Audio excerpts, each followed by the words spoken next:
Peace. FBA News and Updates.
All right, man. Let me do a microphone check real fast before I get started. Give me 10 seconds.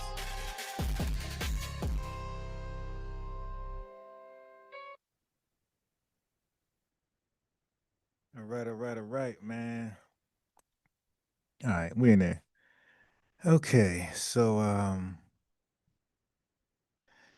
a lot of Pan-Africanists are shaking in their boots because even though maybe some of them might not have been on the Umar Johnson train, they were doing their own thing.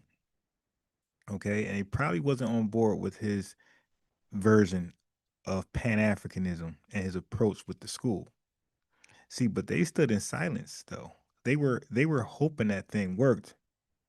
Not that they would join the school, but because it promotes their brand, which is Pan-Africanism. So they stood silence even though they disagreed with him, some of them. Okay, because in their mind they was hoping it worked out and they some of them thought it would work out. And if it worked out, of course, it promotes their brand. And whatever they doing, they get to make more money. They get to do more videos and sell more classes and sell more dreams. Okay, but now that the school has come crashing down, fell down like Fraser. Okay, now the school has now crashed or is going to crash. It's inevitable and it will crash. Now all of a sudden they're trying to back away and eject from the Pan-Africanist version from Umar Johnson. And we're not gonna let them do that. You see, uh, and just for the record, Umar Johnson tricked Pan-Africanists. He didn't trick FBAs, like solely FBAs. He tricked the belief system of Pan-Africanism, whether FBA or not. They're Pan-Africanists. FBAs who were not Pan-Africanists, he didn't trick them. Marcus Garvey, he tricked FBAs who were Pan-Africanists or Pan-Africanist sympathizers. Okay, he didn't trick FBAs who were not Pan-Africanists or Pan-Africanist sympathizers. So that's one thing that they have in common, Umar Johnson and Scam Garvey, is that they trick Pan-Africanists, people who believe in that garbage. They're not going to trick sensible thinkers that don't mind working hard in America to establish themselves, fighting for justice. They're not going to trick those folks, right? But peace to FBA Convo, peace to Claude, peace to YouTube Mastery. Let me throw these glasses on now. Okay, a little better. Yeah, so some Pan-Africanists have a different opinions as far as when did Pan-Africanism start. Some will say it started in America with Foundation Black Americans, and some will give the credit. I see more recently they will give the credit to West Indians, and I'm like, well, hell, give the credit to West Indians. It would make more sense to us because some of us believe Pan Africanism is a foreign ideology to Foundation Black Americans. So it would make more sense that it came from West India or West India, since that is the claim. It'll make sense to me and to a lot of FBAs because that is a foreign concept. Okay. So let me just give you some early Pan Africanists. I'm doing quotations because some will argue that from the West Indies. So you got Henry Sylvester Williams. He's from Trinidad, a barrister and organizer of the first Pan African Conference in London in 1900, which brought together delegates from Africa, the West Indies, the US, and the UK to discuss issues of racism, self government in Africa and the Caribbean. Now, racism in Africa, I don't even know what that is because everybody is black. Racism in the Caribbean, what is that? Everybody is black. Or Haiti, everybody's black. So unless you're a Jewish person in Germany or a South African in South Africa or a Foundation Black American in America, I don't believe you know what racism is. Okay, because all of your politicians basically and law enforcers and presidents and who you would bank with, who you would work with, who you would sleep around, share the neighborhood with, all of you guys shared it with people who look like yourself. So for Henry Sylvester Williams to say that he organized the first Pan African conference to discuss issues of racism, that's crazy. And then it says self government in Africa. And again, what they got to do with us? What about we don't have that? That's their problem. Self governing. That was not even an idea over here. Okay, so then you got Edward Blyden. He's Danish West Indies. Okay, and he's said to be an intellectual who articulated the concept of African personality, advocating for the cultivation of a distinct black identity rooted in African culture and systems of social organization. So this guy, Danish West Indies, said he was an advocate for a distinct black identity. So let me guess, Pan-Africanists won't say he's being divisive. Okay, he's not being divisive, right?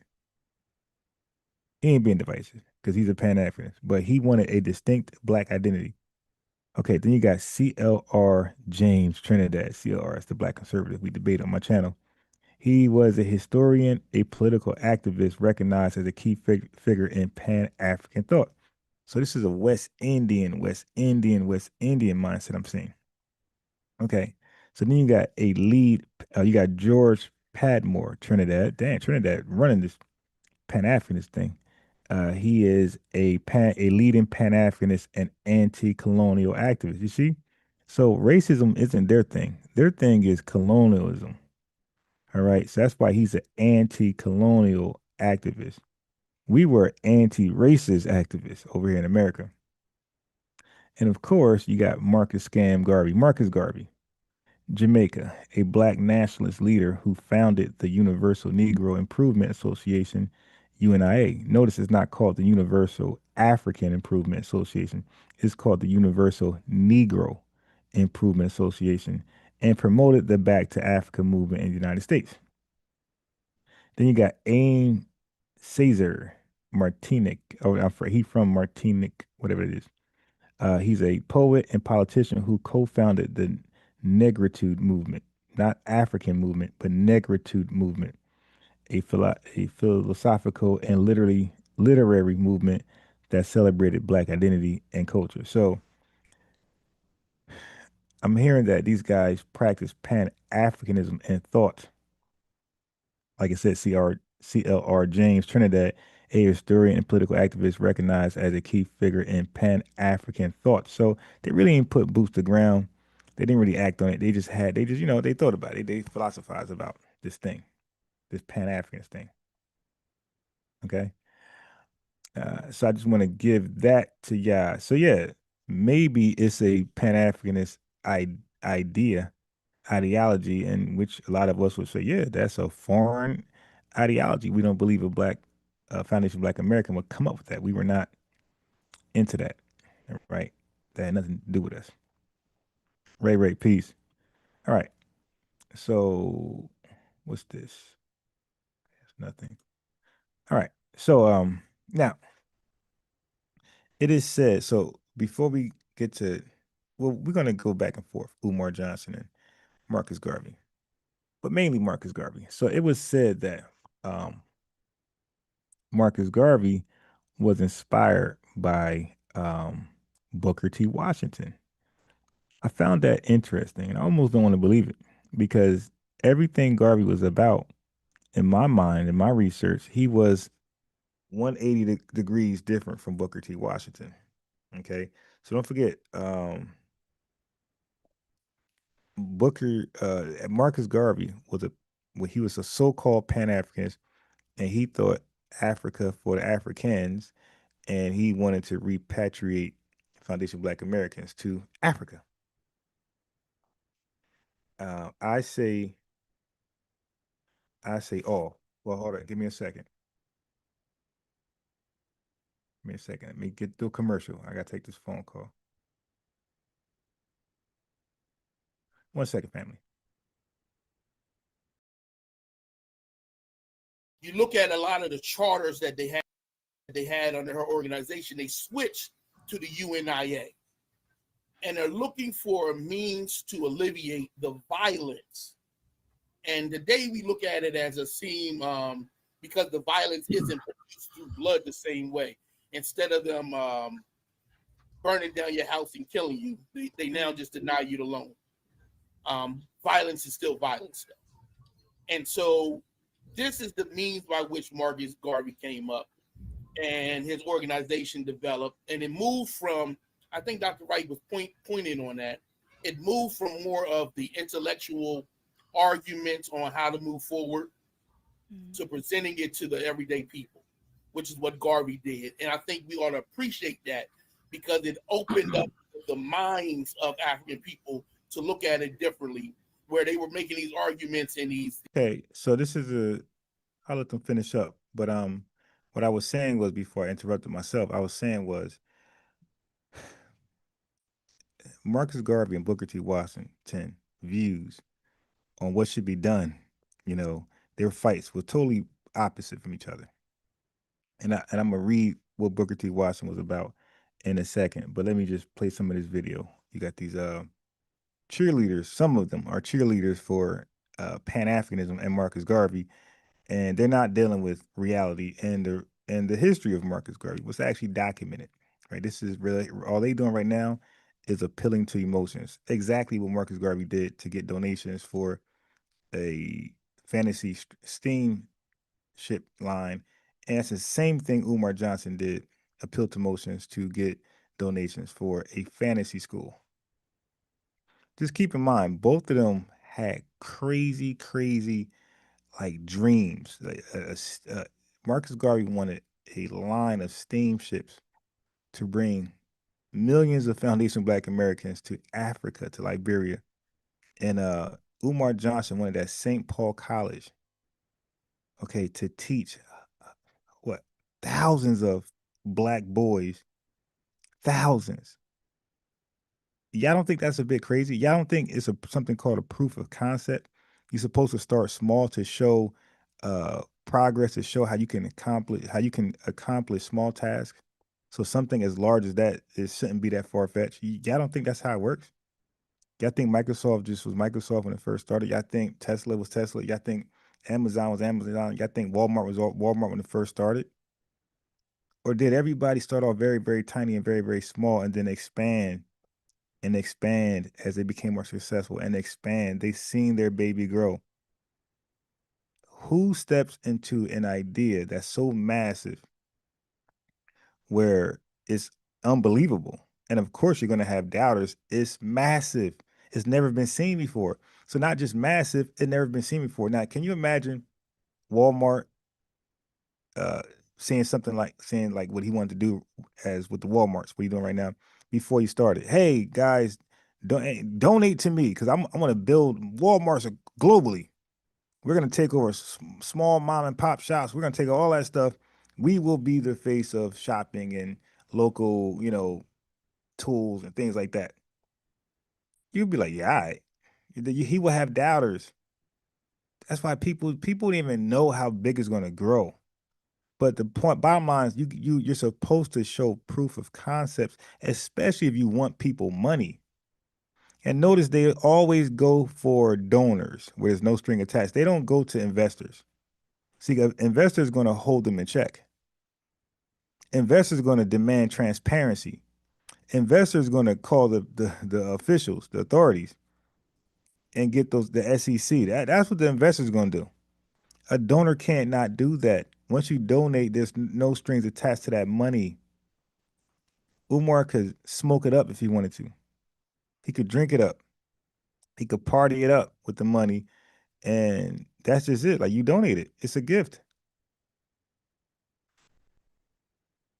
I'm telling you, man, the play is the play. And when if any of you had dreams or hopes that that school could be built, you were played, man. Once he asked for donors and not investors, you were played. People that's in the know that can never happen.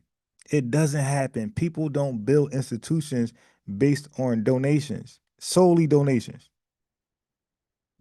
No help, no loans, no grants, just donation, no investors, no, man, that does not work. And he couldn't even point to a scenario where it worked. His scenario, his look at that would be Marcus Garvey. That would be his oh look, it happened before, so we could do it again. You know, how some scammers have you look at Tulsa, Oklahoma, Black Wall Street. And they would say, hey man, look at that. We could do it again. We could buy back the block and we could invest in a real estate Tulsa fund and we could buy a building called and name it the Legacy Building. See, they'll have you look at something that was already successful, but there was no legacy building in Tulsa, Oklahoma. It was just a bunch of businesses. There was no one thing. So he was alleged a scammer in that, and he had investors. And guess what? He still wasn't transparent. He still ain't show his investors where the money's at, where it's going, and and that's how he fell apart.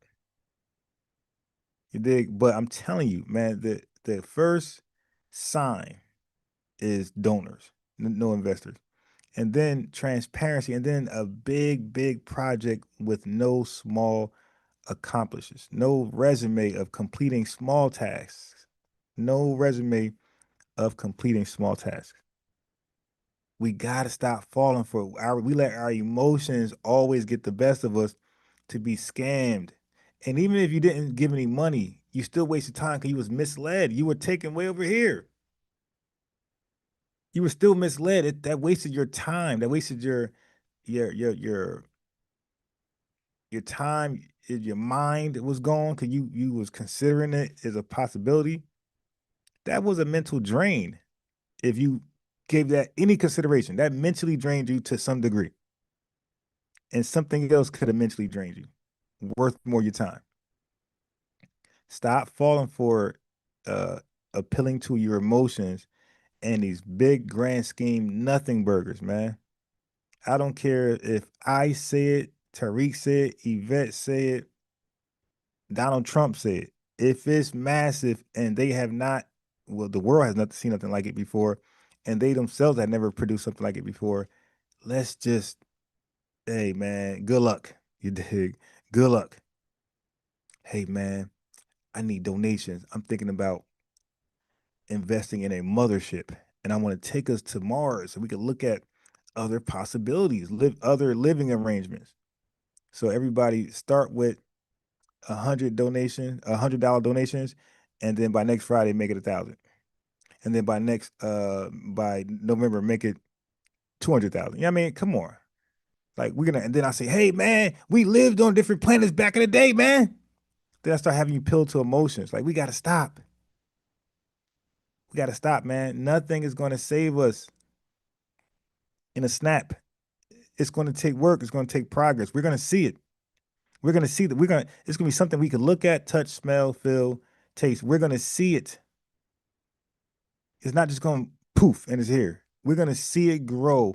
We're going to see it manifest, and we're going to be a part of it step by step. Whether we're directly involved or we're just watching as spectators, you're going to see it. It's not just going to appear in your face like a magical big St. Paul College school. So now let's let the cheerleaders talk about, let's let them praise how great Marcus Garvey was. Okay. All this romanticizing, revising of history of Marcus Garvey. Listen to this. These conferences, which a lot of African people didn't go to. You had to already be I am six. Peace. semi-established to even get to Diamond. some of these conferences. And they were able to develop some things. Everybody, it wasn't perfect. And I don't think any organization is perfect.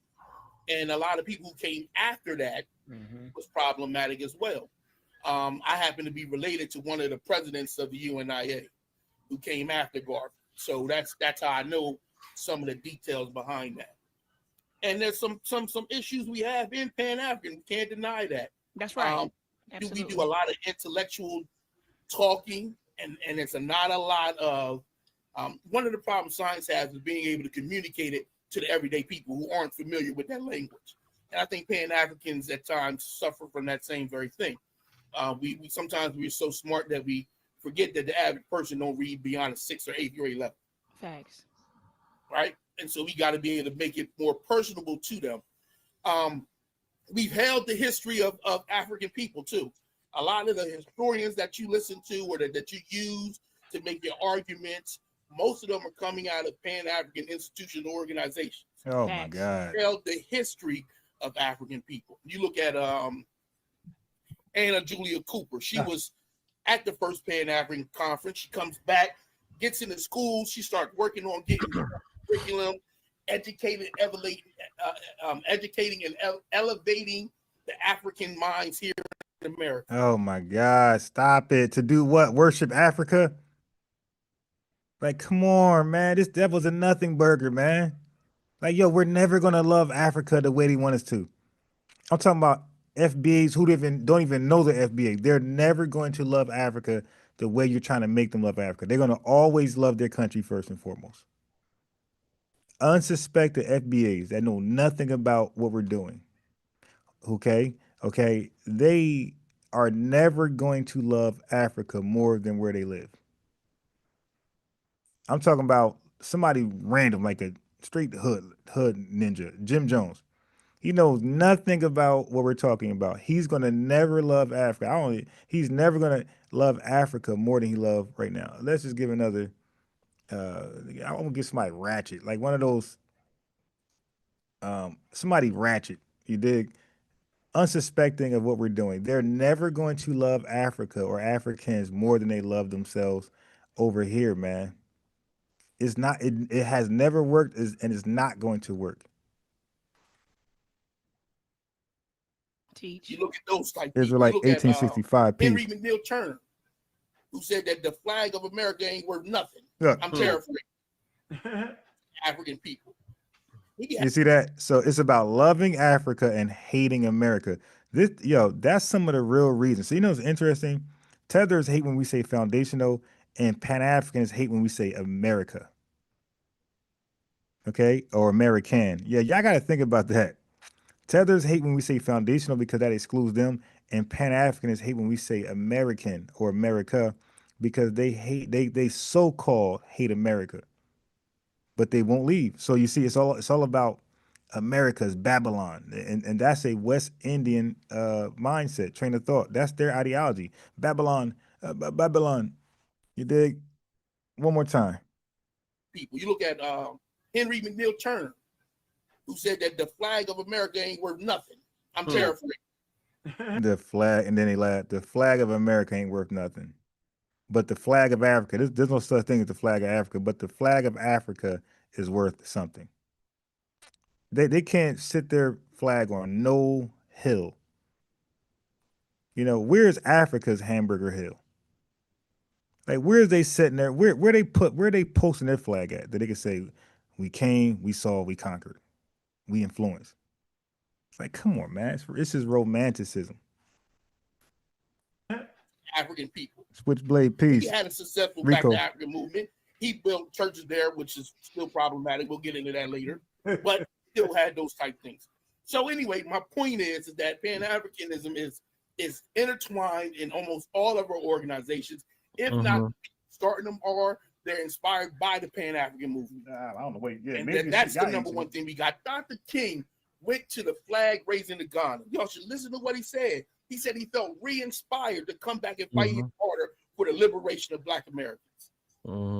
Nick went over there, looked at the Ghana and other liberating West African countries, came back and said, we can do it now. We got an ethnic pride in us. We've seen it be successful there. And that's one of the ways in which Pan-African has inspired many of the movements here. Hey, listen, I appreciate you letting me get that in right quick. I'm done. No, I'm gonna drop a bomb for everybody. Now, I gotta drop a bomb. But it gotta be a deserving bomb. It can't be a Pan-African bomb. Please, bad seed entertainment. Fire discussion. Could each of you? Yeah, so it's like 1865 says we did have love for Africa and Africans. They gave us their booty to kiss. Okay. Bad Seed Entertainment said they hill sits on quicksand. Yeah, Sexy Red. Okay, good. Thank you. I am Sexy Red. Perfect. Sexy Red is ratchet. Okay, you're never, and she don't even know she's FBA. You're never going to convince Sexy Red that to love Africa and Africans more than Black Americans and Black America. You're never going to do that. Okay, and this is somebody who's not quote unquote woke or part of the quote unquote conscious community. This is a regular day hood rat in action, right? In character, because who knows how she really is when the camera's not there. But her character, right, that she's parading is a hood rat. She's ratchet. Okay, you're never going to convince her to love Africa and Africans more than America. It's not going to happen, man. So that's why it's so easy to just love who we are, which we're Americans. Sexy Red's a proud American. I guarantee you ask her. Yes. Yes, good morning. Good morning.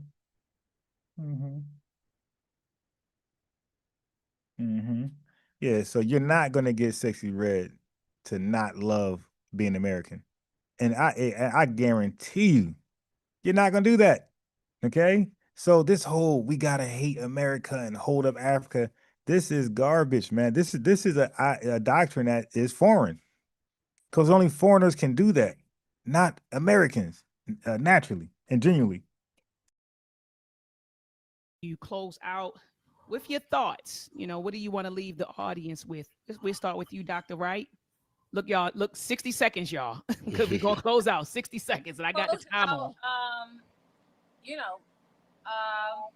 Independence through industry, meaning, in other words, we've got to choose your vehicle to Pan-Africanism, but we've got to essentially decide what we want. And I think the problem with us these diaspora wars and this issue with Pan-Africanism, unfortunately, like all skin folk and kinfolk, we don't all want the same thing, right? We don't all want the same thing. Some folks want to integrate. Some folks want to be liberated, right? We liberated our bodies. Most of us who are educators, what we are involved in is the struggle over. Shout out to Sabir Begging Bay. Play when Dr. Inky was on Holocaust 45 telling you how the HOK was fake. Well, I don't want to, leave from the topic because I do that too often. I start off with a topic and then I end up playing other videos. Like right now, I'm so, trigger happy to play some ICE updates. And even the trucker, I got some updates, but I'm going to finish what I got started. I'm not going to, veer off, but I will do those things after, if we're on, and we should be on, when I get done with this. Because I am going to play Diaspora Wars at some point, maybe a next live, but if so, this live. But I want to just cook on Garvey, finally, you dig, and Umar at the same time. All right, but if you let me know where to find that, though. Over our people's minds. That's right. Okay, no problem. I don't mind doing that. Inky, my boy. And they failed to tell the truth today, right? So Claude Neely France Amos says the greatest power of the system of white supremacy is its economy. Jason Black, we FBA must address this fact on multiple levels to defeat it, or as Neely Fuller says, compensate for it. It was like 1865. Oh yeah, I read that. Okay, let's go. What it is. Ashe, thank you so much, Dr. Wright. Dr. Winkler. Yeah, I like. I'm saying I said that to say this about Sexy Red. So you don't have no chance of convincing us to hate America. Zero, right? So and you got less. I mean, you have no chance convincing the most clueless person to what we're talking about. Sexy Red is not going to be a Pan-Africanist. And let's say if you get her somehow, you work on her. There's hundreds and thousands of Sexy Red that's not going to be a Pan-Africanist. Like you had 200 years to look. I just read 1900s. These West Indians came up with the Pan-African Conference. Look, we're in 2025. That's 125 years of a nothing burger. What came out of that? What came out of that afterwards was Garvey's failed attempt and then Umar's failed attempt. 2 failures that came out of Pan-Africanism since the conference of 1900. Let's see. When we talk about these differences between political figures of the past, whether they Pan-Africanists or Pan-African leaders, is even with that, because let's say that somebody was off. Let's just say that hypothetically, it's still not bigger than Pan-Africanism or Lang Peace. When we look at the principles, the goals, what do you say? Even with that, Pan-African leaders is even with that, because let's say that somebody was off. Let's just say that hypothetically, it's still not bigger than Pan-Africanism. Yes, it is. Marcus Garvey was Pan-Africanism. Like when you see you can't do that. When you think of Pan-Africanism, you think of Marcus Garvey. If somebody say think of something, you think of Pan-Africanism. You're gonna think of Marcus Garvey. When somebody say, hey man, think of Pan-Africanism again, think of a person, you're gonna think of Umar Johnson. If you say think of FBA, you're gonna think of the lineage. Because one person got their own individual one lineage. All right. And I got mine. So you can't think of Turk Nasheed when it comes to FBA or Yvette Cornell, because they have a lineage that's no greater than mine, no less. Okay, but these Pan-Africanists, they got different versions of Pan-Africanism. We don't have a different version of a lineage. It traces back or it doesn't. When we look at the principles, the goals, the ideas, the strategies, let's say you're right about somebody being a fraud, somebody being a scam artist. It's still not big enough for Pan-Africanism. And that's very different than what I'm saying about some other groups that's popped up now. And why I'm saying it, because some people would say that, oh, it's bigger than Tariq. Yes, it is bigger than Tariq. But here's the difference, though. Tariq had an idea of something that was art. No, he had, Tariq had a idea of a name an identity name to name the lineage, right? But that was not the first idea. Tariq Nasheed's a Johnny come lately, and so are we. The idea to self-identify is old. Is old. Okay, we just came up with different names. Okay, and we had different names. Period. Um, Yvette Cornell said ADOS. Okay, to name the lineage, we said black. So we had different names, right? We just really ain't understand the importance like that. Now we see how we're being co-opted. Cosplaying. Now we finally see the importance. This revelation was not there when we called ourselves black or anything else. That was not there. We didn't have cosplayers. We didn't have people representing us in public spaces denying or going against our best interests. Like the stuff reparations, justice. You got people looking like us saying, no, that's not important. You got people looking at us saying we are criminals. That did not happen when we called ourselves black and other self-identifying terms. That happened, and we said we're ADOS FBA. Okay, so when that happened, we said, oh wow, so that was a different revelation. That's what made ADOS and FBA necessary. It's the new revelation. Like, wow, we got ops that look like us. Like this is not normal. This is not something we're used to experiencing. We had stool pigeons and coons, but we knew they were stool pigeons and coons.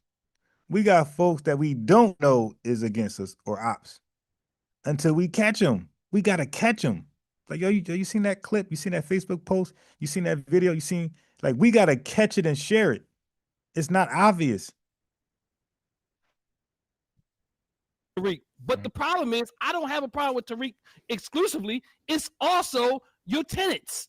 It's also your beliefs. It's also your aim. If it was just about us uplifting ourselves as a people or distinguishing ourselves from the rest of the world as Africans in America, yes. But they have these other parts where you destroy other Africans, at least attempt to, Okay, is he going to attempt to explain, speaking of attempting, is he going to attempt to explain how FBA ADOS is attempting to destroy Africans?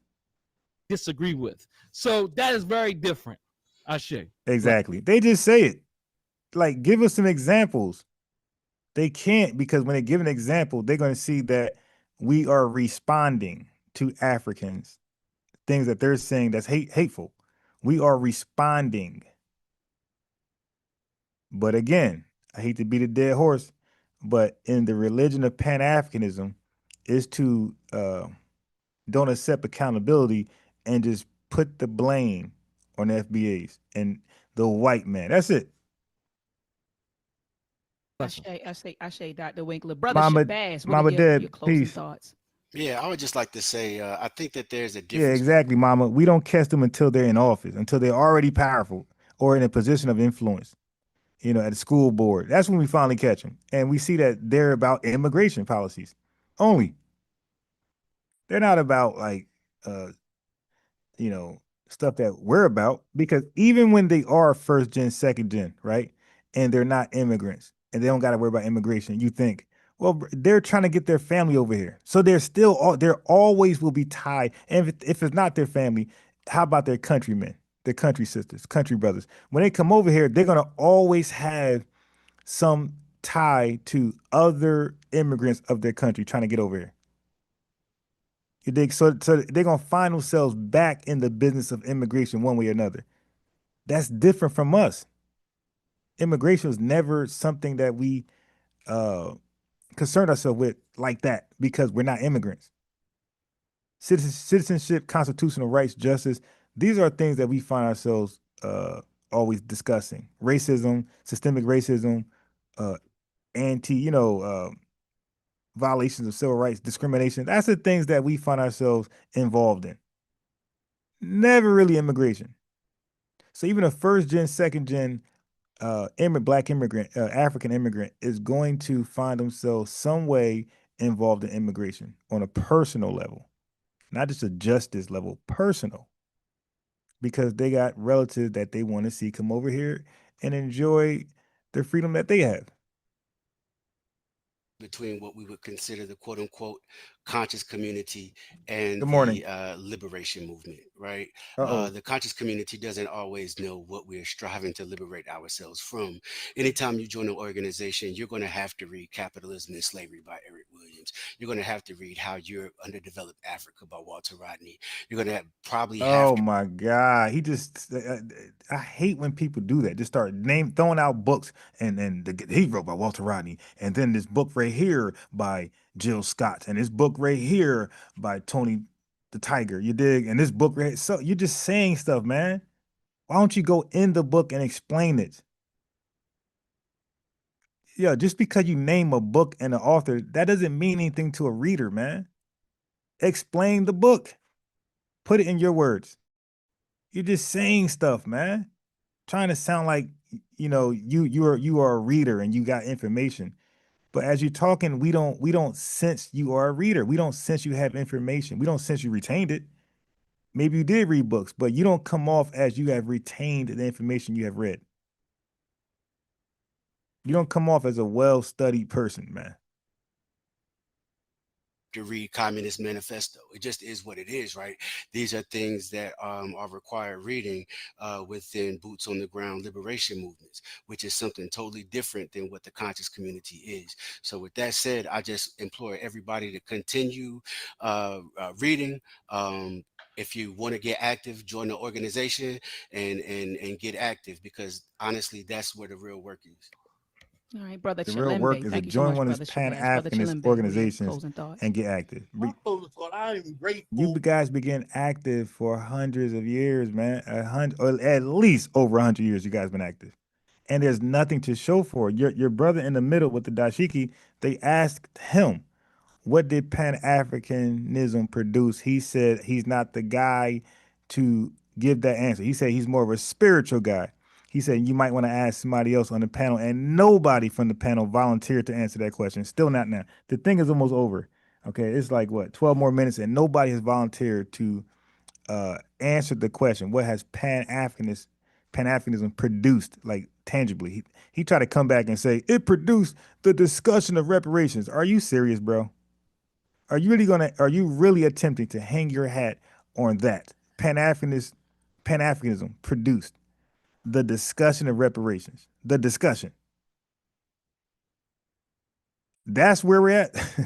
It's a nothing burger then. Okay, cool. You can have that. And guess what? That's nothing. That's not tangible. That's nothing.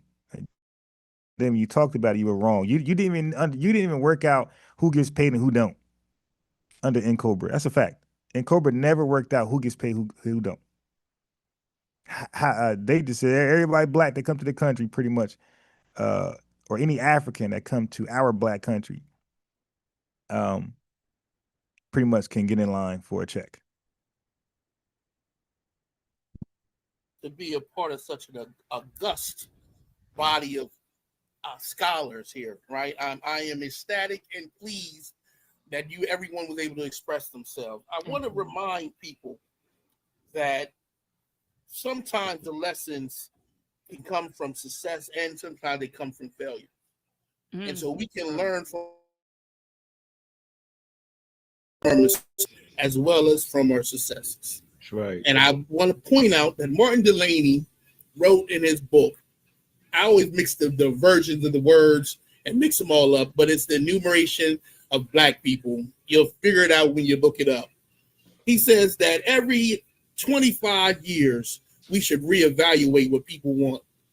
And so he's saying that what may have been successful for one generation may not quite work the same for the next. And we should always be willing to reevaluate and update our information. Absolutely. Absolutely, Brother Chilembe. Thank you for that. Brother Ankh, what are your closing words? What are your thoughts? I think, did I hear a conscious community shot? Did I hear that shot coming from me? I think you did. I'm going to take it like you was throwing it at me. Nah. Let me handle this. I've been in direct opposition of the misinformation in the conscious community since the first day I came here. Facts. Okay? I think I put the conscious community at the rightful place it's supposed to be. We're supposed to carry the mission because we had access the damn internet. We had way more tools than anybody had before us at high speed, breakneck. And we push scientific literacy over here. And we understand exactly what you're saying. And we want to be financially literate now. We not only want to be financially literate, we want to be scientifically literate. We do not run for money. It's normally broke people run for money. Instead of taking the time to understand money, you can give a fool $100,000, he'd be broke in a year. We run for money. We need to understand money because it is the currency of the day. It is our resources. African people understand resources from 300,000 BCE. It's always been about resources. Everybody knows I'm a real black atheist. It's about food, clothing, and shelter and protection. That hit a wide lobe, and she died tragically. And I just want to send him some love and let him know that he's in our thoughts, he's in our prayers. He just viewed the body yesterday, and he reached out to me. He said, this was my only child, you know, my only daughter. You know, I have grandsons, you know, who are hurting right now. And I told him, I said, you know, God willing, I get some funding. I'm trying to get over to Flint, Michigan next week.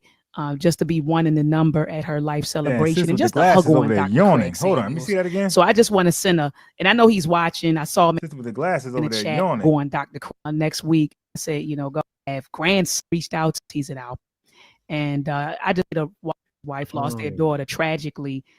She got hit by a drunk driver, and so the drunk driver hit one car, which knocked into another car, which knocked in her car. They hit a wide lobe, and she died tragically.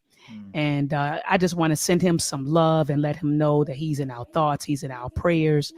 He just viewed the body yesterday, and he reached out to me. He said, this was my only child, you know, my only daughter.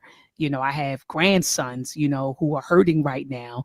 And I told him, I said, you know, God willing, I get some funding. I'm trying to get over to Flint, Michigan next week. Just to be one in the number at her life celebration, and just a hug on Dr. Craig Samuels. So I just want to send a, and I know he's watching. I saw him in the chat here. We love him. We support. But all right, I come on, you know, Brother Shabazz. I'm texting him today, like, Brother Shabazz, what are you doing at 7? He's like, oh, okay. And then I'm on Brother on. Did you talk to Chalimbe yet? I sent him a message. He didn't respond yet. Get Chalimbe on here and tell him I have on his camera. You know? So it was a lot going on for you. Jump into the damn conversation with that. All right, family. So anyway, let's finish up. Okay. So I always felt that well, I know from research that Booker T. Washington had nothing to do with Marcus Garvey, what he want going on. Okay, so let's just get into it. So Booker T. Washington's his primary concern was with economic and social advancement of Black Americans within the United States, not abroad.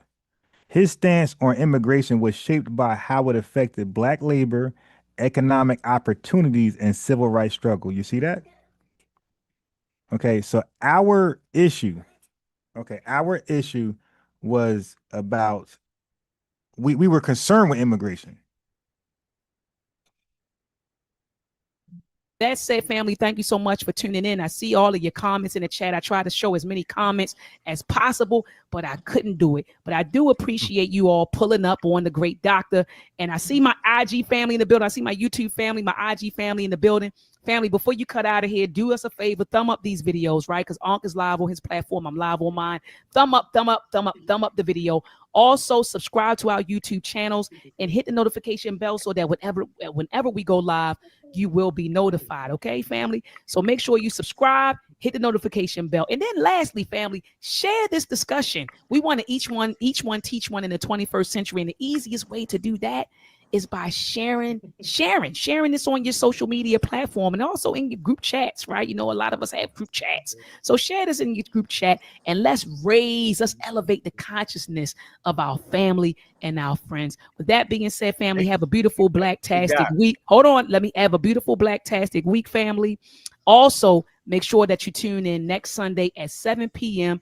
Eastern Standard Time. peace, and Black African excellence. Brother what's going on? You had your minute and you still want to go. I'm saying I'm going live. I had an after show where people in the comment section can jump up and express their wild opinions. You know how we do it. Okay, I'm gonna come over there with you. I'm gonna come over there with you. All right.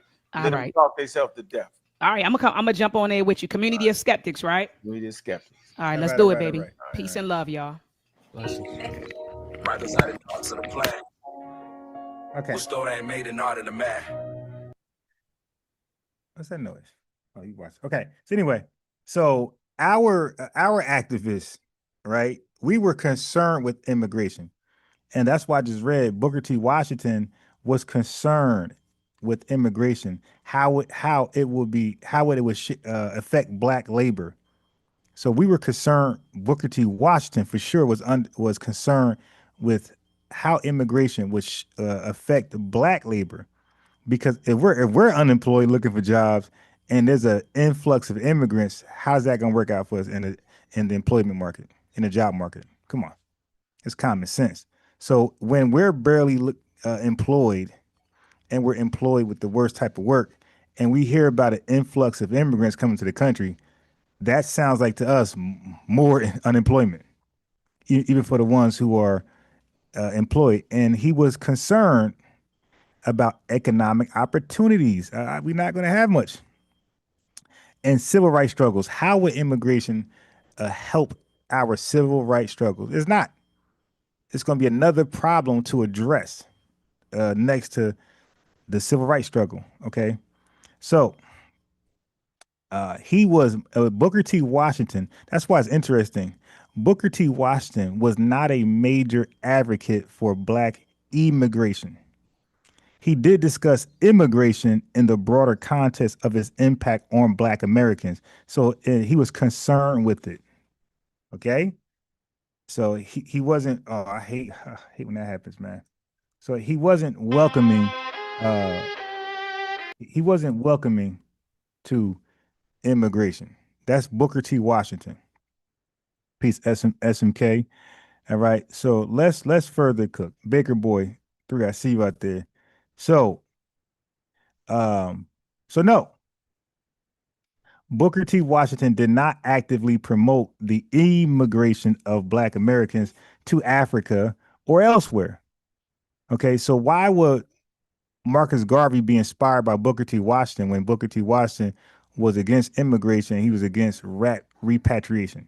He wanted to stay in America. Marcus Garvey, unlike Washington, believed that we should repatriate to Africa.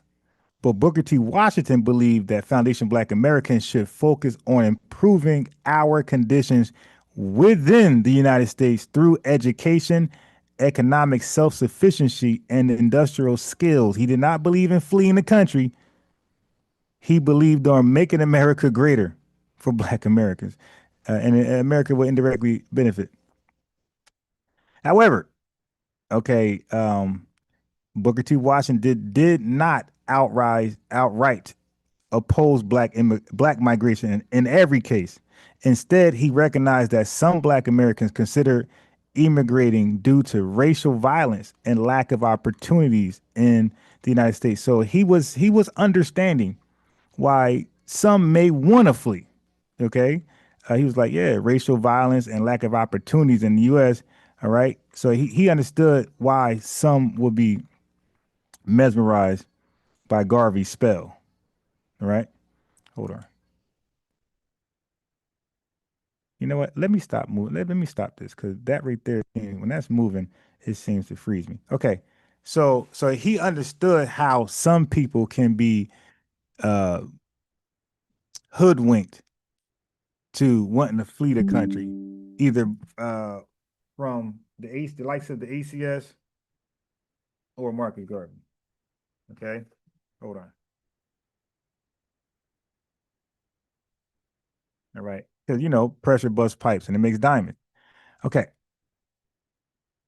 Anyway, Booker T. Washington did not endorse mass migration as a solution, arguing instead that Foundation Black Americans could gain equality through hard work, economic strength, and cooperation with white society, integrationist. All right, that's Booker T. Washington. All right, so I don't know why Marcus Garvey would claim that he was inspired by this guy. Okay, Booker T. Washington had mixed views on immigration, particularly regarding European and Asian laborers coming to the United States. So I try to tell a tether that I said, brother, he tried to argue about Dr. Claude Anderson. I said, brother, when we say immigration, we normally are talking about non-black immigrants. You know, up until recent. When we said, okay, what's going on, man? You did that. Hey, stop, press, stop. What are you doing? Okay, don't touch that. Go, sit down. Right. All right. Yeah. So at one point, when we say immigrants, it was automatically understood non-African immigrants, like we just said, I just read European and Asian laborers, and then at some point it was Latino and East Asian. Okay, so so Booker T. Washington had mixed views on immigration regarding European and Asian, but we're talking about Booker T. Washington, right? There's no large Latino influx at this point. So it was about European and Asian laborers coming to the United States. Booker T. Washington's primary concern was how immigration impacted black laborers, particularly in the South. So it goes back to we, our leaders, our activists felt that immigration, now this had nothing to do with Latinos at this point. This is about European immigrants and Asian immigrants. So let's stop trying to act like we're attacking Latinos when we say we're against immigration or we are against illegals, or you know what I mean, or we want some type of quota. It's obvious that if we're barely working and any immigrants come into the country, that's more less working we're gonna do. I mean, that's just common sense. Okay. So Booker T. Washington was critical of large, listen. Booker T. Washington was critical of large waves of European immigrants, not Latino immigrants, not black immigrants. He was critical of large waves of European immigrants, particularly in the late 19th and 20th, early 20th centuries. Booker T. Washington believed that immigrants took jobs that could have gone to black workers. Oh, so even Booker T. Washington was complaining about somebody taking black jobs. So when we say it today, it's all laughable. Oh, you guys are people laughing, but it looks like Booker T. Washington, peace to mental OG. It looks like Booker T. Washington felt that large waves of immigrants, in this case European immigrants, but immigrants indeed, were going to take black jobs and often contribute to the economic struggles of freedmen. Okay, so immigrants not only took the work, but they made our struggles even tougher. Okay, so Booker T. Washington saw European immigrants were often given preference over black laborers. Uh-oh. Uh-oh. Booker T. Washington saw how European immigrants were often given preference over black laborers, black jobs, in industrial and agricultural work, despite black workers having more experience in those industries. Family, we're in 2025, we're seeing immigrants being preferred over Foundation Black Americans in the work field. We're seeing immigrants, we're seeing people who are making sure immigrants get licenses when they can't speak any English, can't read any English, can't pass a written driver's test or a road driver test. And we're seeing that people are risking their freedom and their careers and their name, they're shaming their name, just so for pennies on a dollar, just so immigrants can have a leg up in the work field. 'Cause, you know, a lot of Foundation Black Americans are going into the trucking industry, but there's an effort to give immigrants illegal on top of that illegal immigrants a driver license, a CDL. We just read about the truck. I got an update on the trucker guy. What's going on with him now from Florida? The dude he illegally obtained a CDL. The dude should never had a CDL. We seen DMVs and places that offer a license. We see the schemes and conspirators. We see them getting locked up. Schemes to give immigrants. I'm like, why is it a must that an illegal, not just an immigrant? We're not talking about legal ones. We're talking about illegal. Why is it a must that illegal immigrants must have a driver license and CDL? Why must they have that? Can't read a lick of English, can't read no road signs, but they must have a CDL and driver's license. Okay. So at the time, Booker T. Washington was focused on legal immigrants taking our jobs. Well, family, we are worse off because now the concern is illegal immigrants taking our jobs. And they want to say, no, they're in the field picking cotton. No, the hell they not. Every ICE raid I see, I ain't see one ICE agency go to a cotton field to snatch up illegals. They all went to jobs that we would work at, manufacturing companies. They've been at construction sites. Come on, that's the average American type of job, a warehouse or a construction site. So Crockett, we didn't see farms being raided. We seen one farm being raided, and guess what? They were not picking cotton. They were picking marijuana. That was a marijuana farm. So this whole notion, you ain't gonna do the work. You ain't. Yo, that shit, man. A lot of foundation Black Americans would love to work at a marijuana farm. But if nothing but to learn how to grow the shit themselves. Okay. Anyway, family, make sure y'all like the video, please. Just let me see what it likes at. I ain't gonna really trip too much today because it's very early. Maybe a little later I'll trip. Yeah, the likes definitely gotta do better.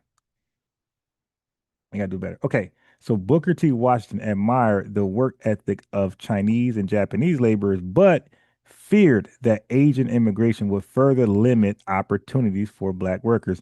So this is when Dr. Claude Anderson said immigration has never been a friend to foundational Black Americans. Immigration or technology. Those two seem to always unemploy us. Just ask Detroit. Okay. So Booker T. Washington opposed discriminatory laws against Asian immigrants because he saw parallels between their struggles and those of Black Americans. See, so we were not pro-injustice.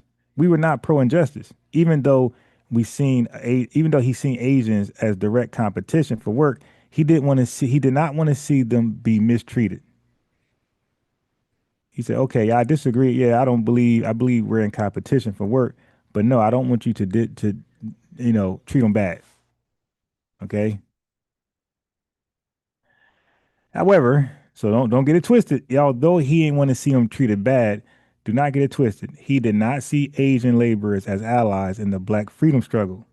Instead, he viewed them as which I just said. He viewed them as economic competitors for jobs in agriculture and industry. Okay, so Booker T. Washington believed that immigration made the struggle for Black civil rights harder. He's seen it as you're making it more difficult for the civil rights struggle because and Marcus Garvey did not fight for civil rights. He didn't give 1 ounce care for civil rights. Okay, the dude had his own agenda. He didn't give a damn what Black Americans were doing, how far we were in the fight, how close, how not far we were in the fight. He didn't care nothing about what we had going on. He had his own playbook, and that was the ultimate disrespect. He didn't care to learn nothing about FBA politics, FBA racism, systemic racism. He didn't give nothing a care about that. He came with his playbook that he drafted up in Jamaica. At least drafted up in the United States, you know what I mean? First-hand experience. My man drafted up his playbook in Jamaica and said, I don't have the solution for Jamaicans, although I'm in Jamaica, but I got the solution for foundational Black Americans way over here in Jamaica. I know nothing about America, but I got the solution. And the solution was, I'm going to get everybody back to Africa. by collecting donations. Donations. And I'm not going to be transparent with the funding like Umar. I'm just going to say just keep sending donations. If you send $5, next time make it 50. All right. So, but yeah, Washington believed that immigration made the struggle for black civil rights harder because immigrants were given opportunities that black Americans were denied. For example, many white employers prefer hiring European immigrants over freedmen. White politicians focus more on immigrant issues than on black civil rights. We see that right now. Everything's about ICE. Oh my God, no, that's wrong. Oh, that's wrong what they do with ICE. You see. Now, what we're facing every day in America, we're like, hey, well, what about this issue right here that was never addressed? So, this ICE thing has trumped, no pun intended, has trumped all of our issues racially. Anybody shot down, abused by a police officer, or job discrimination, bank, all that stuff been overshadowed by the way they believe ICE is treating illegals. All right. So Booker T. Washington felt the same way. Okay. He felt white politicians focus more on immigrant issues than on black civil rights. Black Americans, despite being in the U.S. for generations, were often overlooked even now. Immigrants just got here illegally yesterday, and it's all about protecting their rights. Immigrants were sometimes used to reinforce racial hierarchy. All right, Booker T. Washington believes. Some European immigrants sought to assimilate into white American society by supporting racist policies. We see the same thing with Latinos, the VVEX, the Indians, and also now African immigrants. All right. Booker T. Washington believed that black Americans should focus on economic progress rather than mass political activism. This was part of his broader philosophy known as the Atlanta Compromise, where he emphasized vocational education, self-reliance, and economic development over direct challenges to segregation. Okay, so now that's the issue that some foundational black American scholars of old and today had with Booker T. Washington. Okay, he was going to just say nothing and just, hey, let's just work. Let's just show them by just working hard. Let's not challenge the system. Okay, so that's the part where Foundation Black Americans be saying, hey, Booker T. Washington was on some coon SHIT, which is true. He didn't want to challenge white supremacy in ideology at all. He didn't want no smoke. He wanted to just, hey, let's just work hard and build for ourselves. But that doesn't work, Booker T. See, you came too early because we actually did that with Black Wall Street and they just burned it down. And they did urban renewal. They just ran highways through it. So we did try to just focus on self-reliance and vocational training and getting shmoney and not challenging white supremacy. And they just ran highways through our cities and burned the other ones down. So yeah, at some point, Booker T. Washington, you got to confront white supremacy. Can't keep running from it, brother. Okay. But in all, Booker T. Washington did not support movements such as the Back to Africa movement. So I don't even know how he supposedly inspired Marcus Garvey. Okay, so the Back to Africa movement was promoted by Marcus Garvey. Okay, Booker T. Washington recognized the frustrations of foundational Black Americans facing racism. He firmly believed that foundational Black Americans had a future in America and should build their strength there rather than leave. And that was the sentiments of almost all of our activists and leaders, if you want to call them that. All right, Lord Maul, peace to you. Yeah, so we just doing some straightening right now. We just doing some straightening. Just some straightening. Okay, so just to conclude real fast on Booker T. Washington, we'll move on to the scammers. So Booker T. Washington did not support black immigration to Africa and believed Foundation Black Americans should stay in the U.S. to build economic power. So he would have been against Marcus Garvey, just like A. Philip Randolph, Chandler Owens, and W. Du Bois. Okay, Booker T. Washington was wary of mass European immigration because it reduced job opportunities for black Americans like it does right now, obviously. Okay, so yeah, we're going to have the same concern as our ancestors. Booker T. Washington respected Asian immigrants' work ethic but feared they would compete for jobs with foundation Black American workers, which they did. Booker T. Washington believed immigration distracted from Black American civil rights struggle as it shifted attention away from their fight for economic and political equality. So ultimately, Booker T. Washington's philosophy was centered on self improvement, economic independence, and vocational education as the keys to Black advancement in America, not, not repatriation to Africa. Okay. So now there's a lie. There's a lie. I ain't gonna say any names because I can't really remember, but I think it was the light skinned dude that's running his mouth, hating on FB and Tariq. He looks damn near mulatto. Okay. But there's a lie. No, I think this was actually from Stu Pease, where he said Booker T. Washington was promoting African immigration.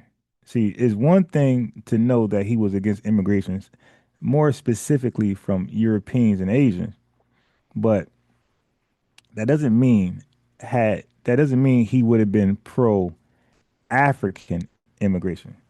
Okay, so what we do know is this: Booker T. Washington did not actively promote West Indian or Caribbean immigration to the United States, especially during a time when foundation Black Americans were struggling for civil rights and economic stability. How would an influx of African immigrants help our civil rights struggle and economic stability? It's just more problems. There's more people to fight for. That's not going to get it either. Okay.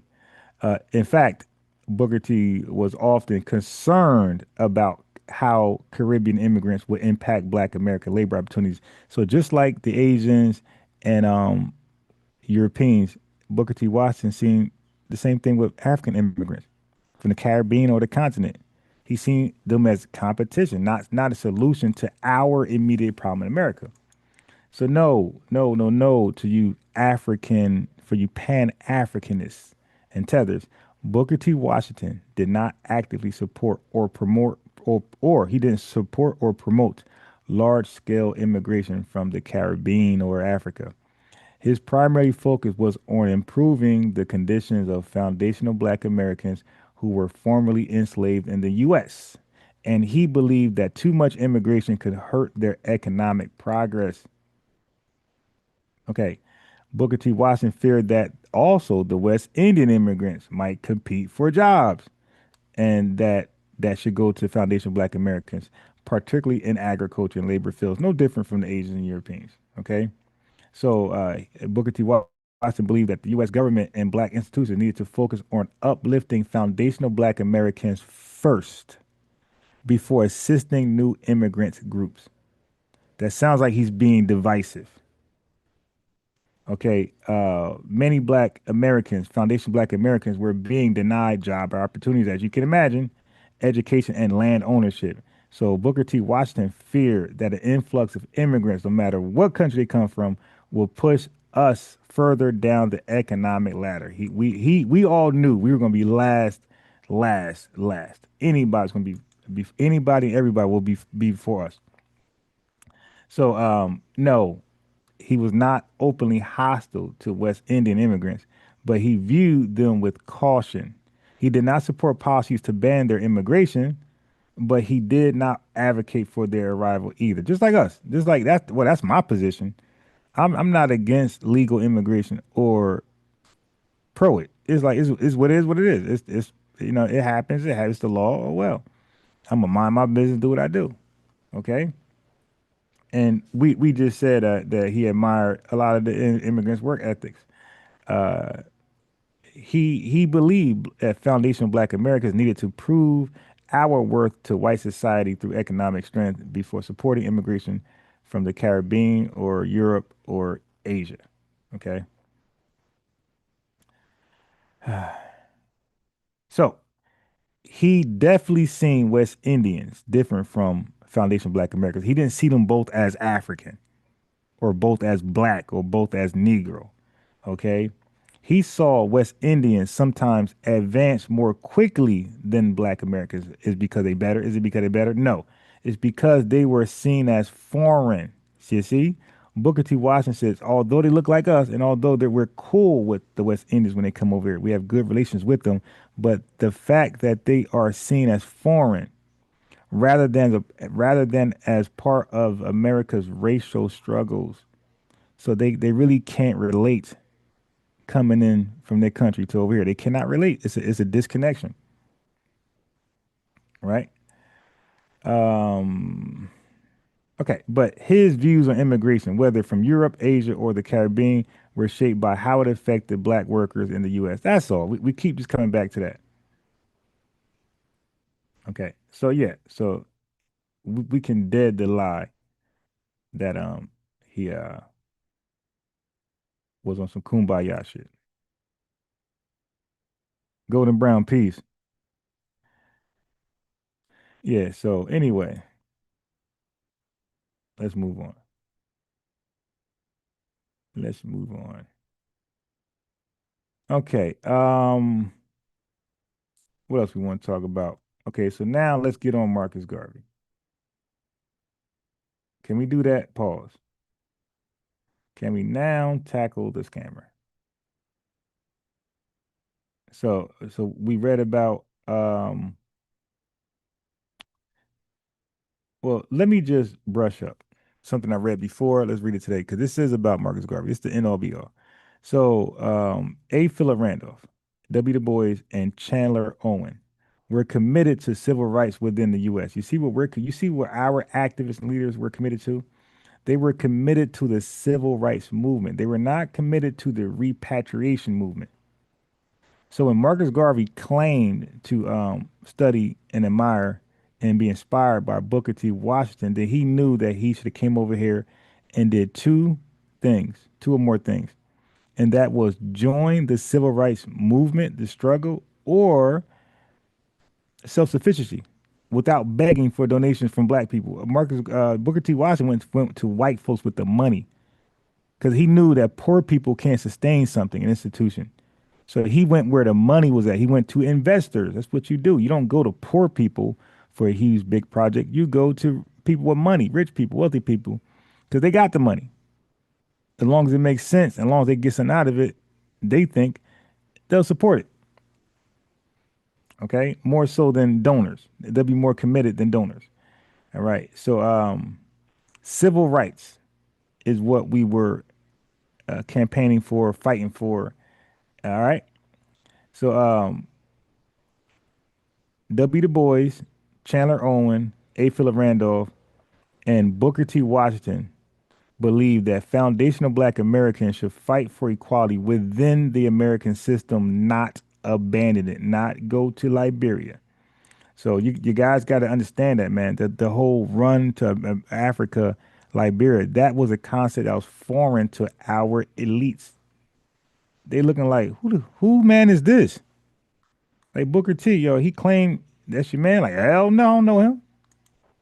Okay, so Garvey is contrary to fighting for civil rights within U.S. and building up the American system and taking advantage of it, wanted more opportunities to take advantage of it.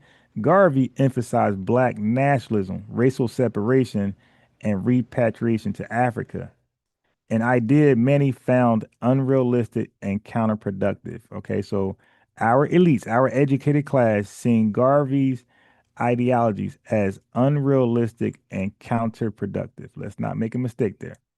Okay, Garvey infamously met with the Klan leaders in 1922 and expressed admiration for their commitment to racial purity and separation. If that's not coon work, I don't know what is. Not only did he meet with them, he admired the way they handled themselves and seeing themselves. White power. Oh my God. Oh, oh my God. That is so beautiful. White power. Oh my God, you guys are so dedicated to the race. Teach us how to do that. Teach us how to be so dedicated. And that's why I had this image right here.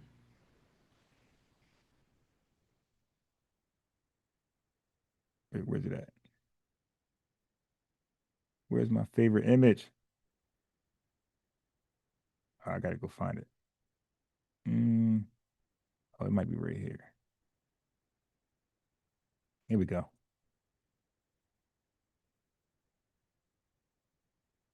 We froze again. Okay, I gotta find out why we keep freezing because I got little to no tabs up. Okay, so this is why I had this up there. Okay, this type of stuff Garvey was on. This guy admired the Klan on another level. It was crazy. Crazy. Okay, that's that. All right. Yeah, with me. Peace, Satchel, Ohio. I know this is one of those lives where I got to talk. I'm sorry, but I gotta educate. This ain't gonna be the most entertaining live right. This is an informational live. This is a serious live, and we're attempting to explain Garveyism, Umarism, and Pan-Africanism. How Pan-Africanism is not bigger than their leaders. Pan-Africanism is pushed by the leaders. If the leaders don't mention Pan-Africanism, it doesn't exist. If Garvey didn't do what he did at the time he did in 1920, scamming and stuff, and saying uh, all this Pan-African tropes, we wouldn't even have a point of reference today.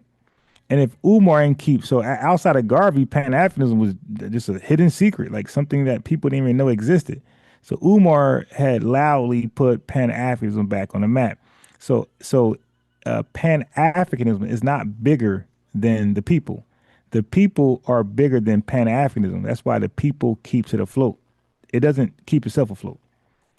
Our lineage keeps itself afloat. There's nobody that's responsible of our lineage being relevant. It always was relevant. I played videos of white people also acknowledging and distinguishing foundation Black Americans from other African immigrants. They understand that we're different. So our lineage is bigger than us, any representative. That's the point. Okay. So anyway, uh,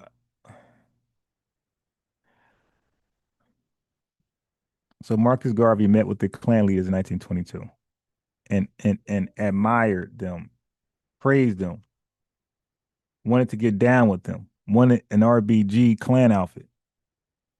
Okay. So they was like in due time. And they left it like that. A. Philip Randolph and W. Du Bois saw when after Garvey met with the Klan and praised them, A. Philip Randolph and W. Du Bois saw this as a dangerous and disgraceful. He's seen it as dangerous and disgraceful to meet with the Klan and praise them. They believe it undermined efforts for civil rights and reinforced white supremacist arguments. So when they say, "Hey, you guys are using the talking points of white supremacists," like, no, literally, your leader did. Literally, your leader did. Your leader was not just using their talking points, but he was praising them. He met with them and praised them. You can't get more white supremacist than that. Now, show us any foundation Black American that's proud and delineating and disaggregating and self-identifying who's meeting with the Klan and praising them. That's your leader, the face of Pan-Africanism. But look at A. Philip Randolph wrote at the time Marcus Garvey met with the Klan. He said, "We believe that this is a quote during the time. He said, "We believe that the Universal Negro Improvement Association, that's the UNIA, is a menace to the Negro race and should be suppressed by every honest means." That's A. Philip Randolph. He's seeing Marcus Garvey as the ultimate op for meeting with the Klan and praising them. All right. So Garvey made many grandiose claims like owning ships for the Black Star Line that never materialized, like the school of Umar, and also both the school and the ships, both were mismanaged or fraud. Okay. Critics accuse him of false advertising, and some are doing that with Umar, inflating achievements like Umar, and exploiting the hopes of poor Black people. Now, look, if I didn't tell you who I was reading about, you couldn't even tell me if that was Umar or Marcus Garvey. If I say, yo, critics accuse Umar of false advertising, inflating achievements, and exploiting the hopes of poor black people, if I say true or false, you're going to say true. And that was about Marcus Garvey, not Umar. So E. Franklin Fraser, who we're going to read about in a second, and other sociologists later accused or later argued that Garvey's movement had emotional appeal but little practical value. All right. So so when Garvey met with the Klan, that sparked the Garvey Must Go campaign. Okay. That's what did it. All right, so let's go down. But this new thing where Pan-Africanists are just so in love with Africa, that was never a thing in Black America. That was never a thing collectively. There's few tokens, but never a thing. Matter of fact, only a minority bought into the return to Africa vision. Okay, so even Garvey's own Liberian repatriation plans largely failed due to opposition from Liberian officials and lack of resources. So Liberian officials helped sink that idea that he's going to repatriate Foundation Black Americans to Liberia. Liberian officials said, no, you're not. Y'all going where? Not here. You better go to Jamaica. So the Garvey Must Go movement wasn't anti-Black or anti-African. It was anti-fraud. So it wasn't against Pan-Africanism, so to speak. They was not against Garvey or self-sufficiency. They were against, that movement was about being anti-fraud and anti-spectacle and anti-distraction. Okay. A. Philip Randolph and Chandler Owen were laser focused on real, in quotation, real gains in the U.S. and saw Garvey's approach as misguided, if not dangerous. That's history. Okay, so now let's talk about the term African. You ready for this one? It's gonna hurt. The term African. Did Sam Neville's piece African? Did our ancestors proudly take on the term African? Okay, so the rejection or cautious embrace of the term African by Black Americans throughout history is deeply rooted in the psychological, political, religious, and cultural realities of enslavement, racial stigma, and identity formation in the United States. Why many Black Americans rejected the label African? During and after slavery, African was weaponized as a racial slur. Okay, so you're African. Enslaved Africans were stripped of their original identities and called derogatory names like African monkey or savage. To be labeled African was to be linked to primitiveness, heathenism, and slavery in the white American psyche.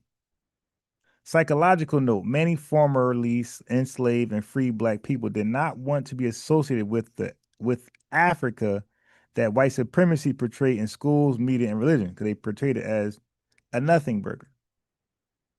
Okay, so here comes Negro. Negro, from the Spanish Portuguese for Black, became widely accepted by both white and Black Americans in the 18th to 20th centuries. It was perceived as more civilized or respectful than African. Colored was embraced by some during Reconstruction and Jim Crow, particularly through the NAACP, National Association for the Advancement of Colored People. Okay, Black was reclaimed during the Black Power movement of the 1960s and 70s as a term of pride and cultural affirmation. Black is beautiful. But a tether like Revenue tried to act like he didn't know a date when Foundation Black Americans took on the self-identity term Black. Okay, so now here's the thing, because you'll hear Pan-Africanists lie and revise history and say, man, people were proud to call themselves African. They was even naming papers and churches. That was the small minority. Yeah, small minority. So let me give you some. So you got the African Methodist Episcopal Church, AME, founded in 1816 by Richard Allen. We'll read about him a little later. And by the way, people who became in leadership of AME was debating to take the term the name African out. So that was not something they were proud to stand on. Okay, so you got the African Free School, founded in New York City in 1787 to educate free black children.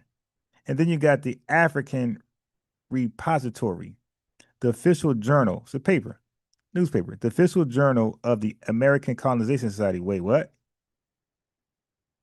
Wait a minute. Oh man, hell no. That's the white supremacist paper. African Repository. That was the journal of the. Oh, come on, that's a white supremacist paper. Okay, but anyway, some Pan-Africanists and repatriation focus groups use African in their newspapers. Negro World by Marcus Garvey. UNIA promoted African nationalism. Wait, what?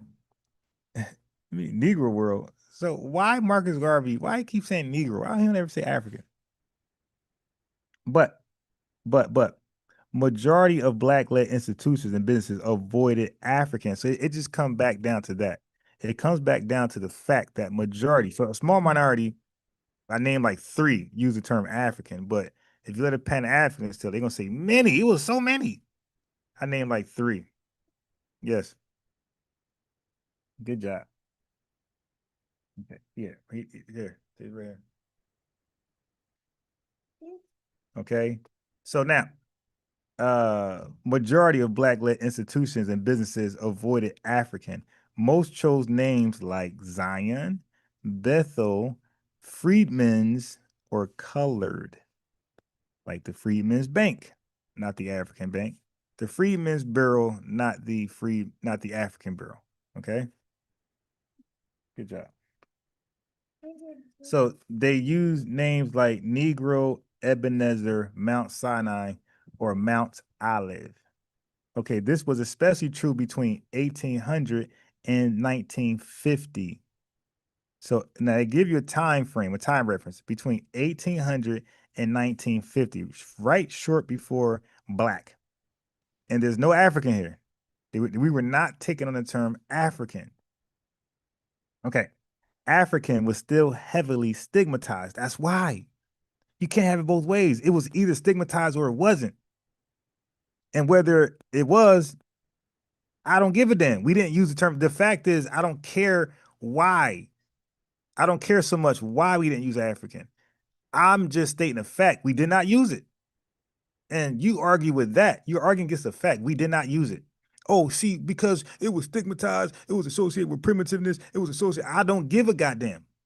Because I made the factual claim that we did not embrace that term historically, and we don't embrace it presently. Then now, once we accept that fact, now we can talk about why we didn't accept it, the different ways we did not accept it. Okay, the different explanations why we did not accept it. We could talk about that later. Okay, secondly, so it was heavily stigmatized. That's why we ain't want to associate with the term African or Africa. And then most foundational Black Americans had no direct knowledge of African culture, language, or heritage. So if we did say it, we cannot even resonate with it.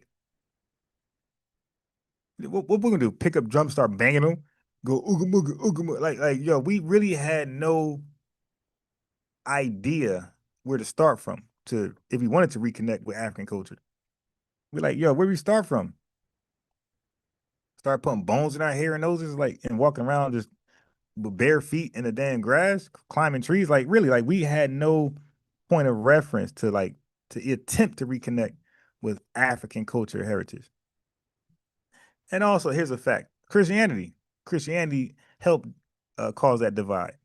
Many adopted Christian or biblical names to demonstrate spiritual legitimacy or distance from African pagan stereotypes. Okay, so Christianity helped provide that bridge, that divide, no, not bridge, that wall, that dam. Let me get some water. Hold on. I'm doing a lot of reading over here. So family, I hope we learning something today. I hope we really, really understanding the disassociation with African and foundational Black Americans. Don't let no damn tether or Pan-Africanist lie to you. Okay, that's not gonna happen. Ain't gonna lie on our watch.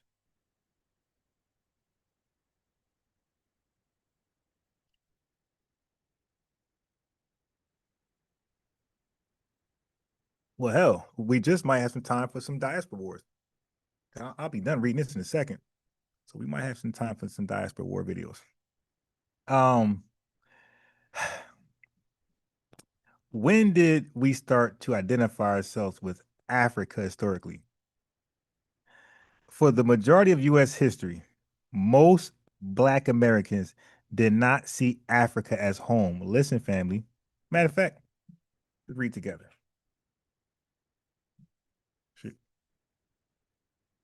Let's read together. Let's read together. So y'all know I'm not making this up. Let me see if the family can see. Can the family see what I'm looking at? Okay, let's see. Let it catch up. Can the family see what I'm looking at? Let's read together.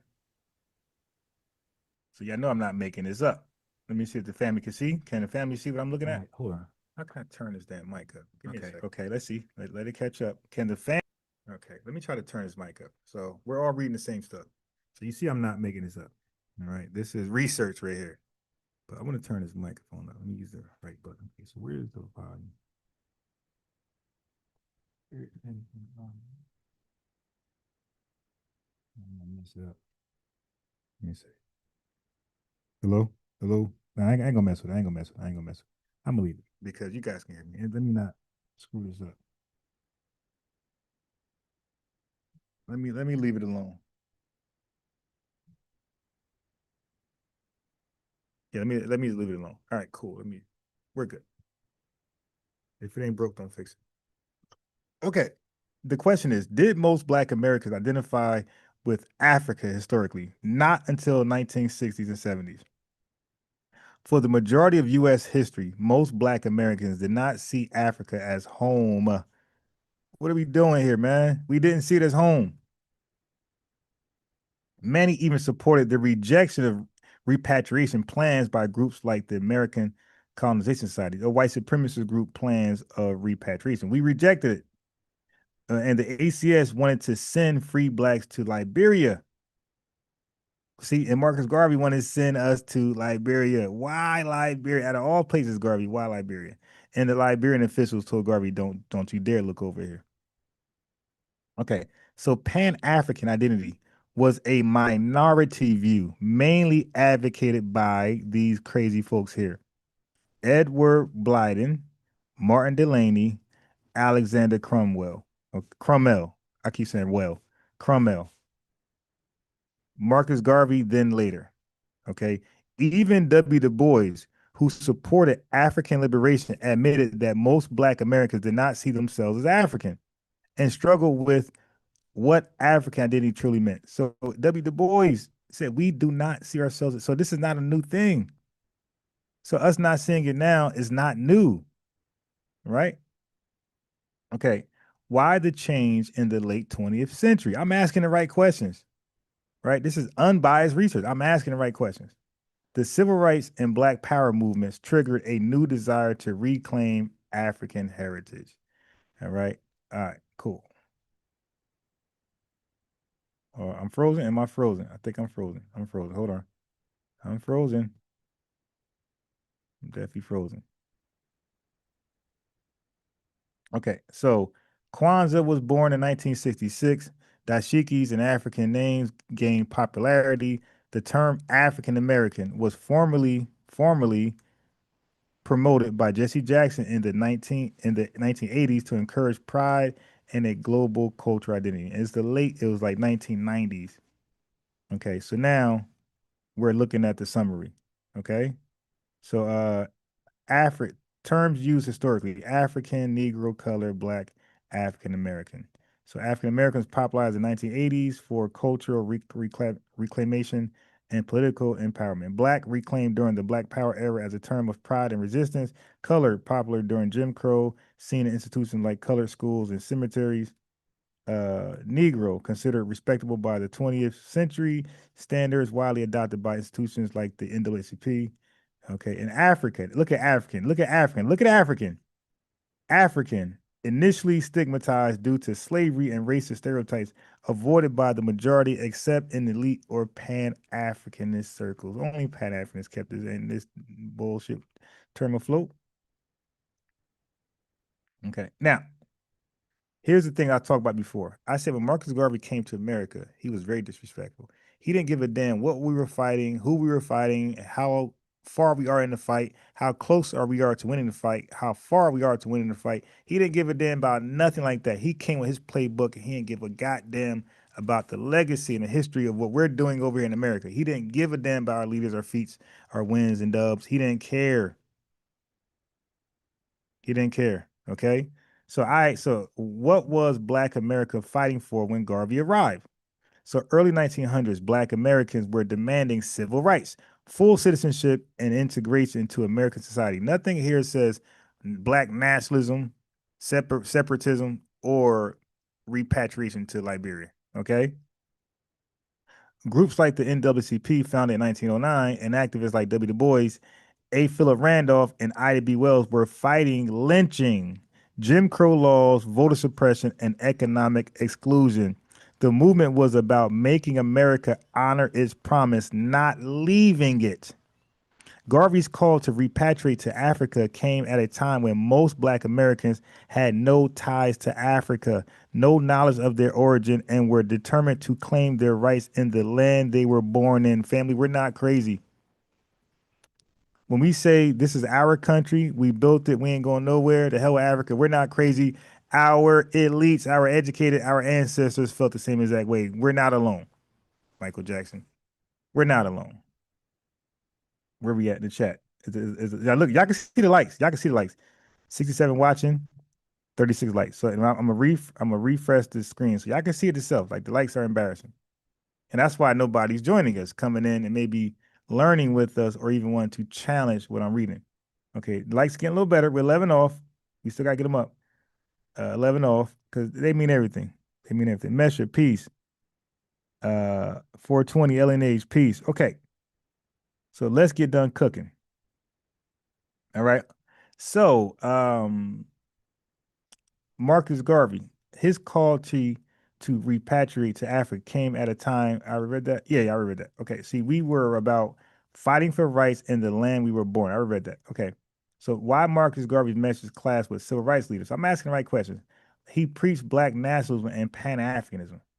Listen, his Universal Negro Improvement Association, UNIA, promoted separation from whites and a return to Africa. This is what they promoted, because you'll get people on the panel who said this.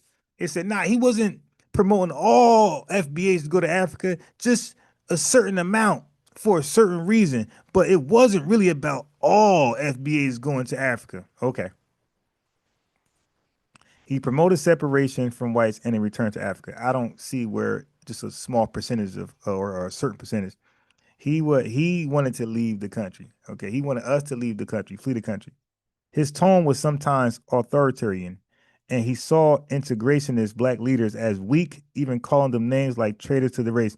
So now, family, when you start parroting Booker T. Washington, W. Du Bois, you're parroting things that comes from Pan-Africanists via Marcus Garvey. So I'm telling you guys, some of your beliefs, some of your rebuttals, some of your arguments, you have to look in the mirror and think about, where did it come from?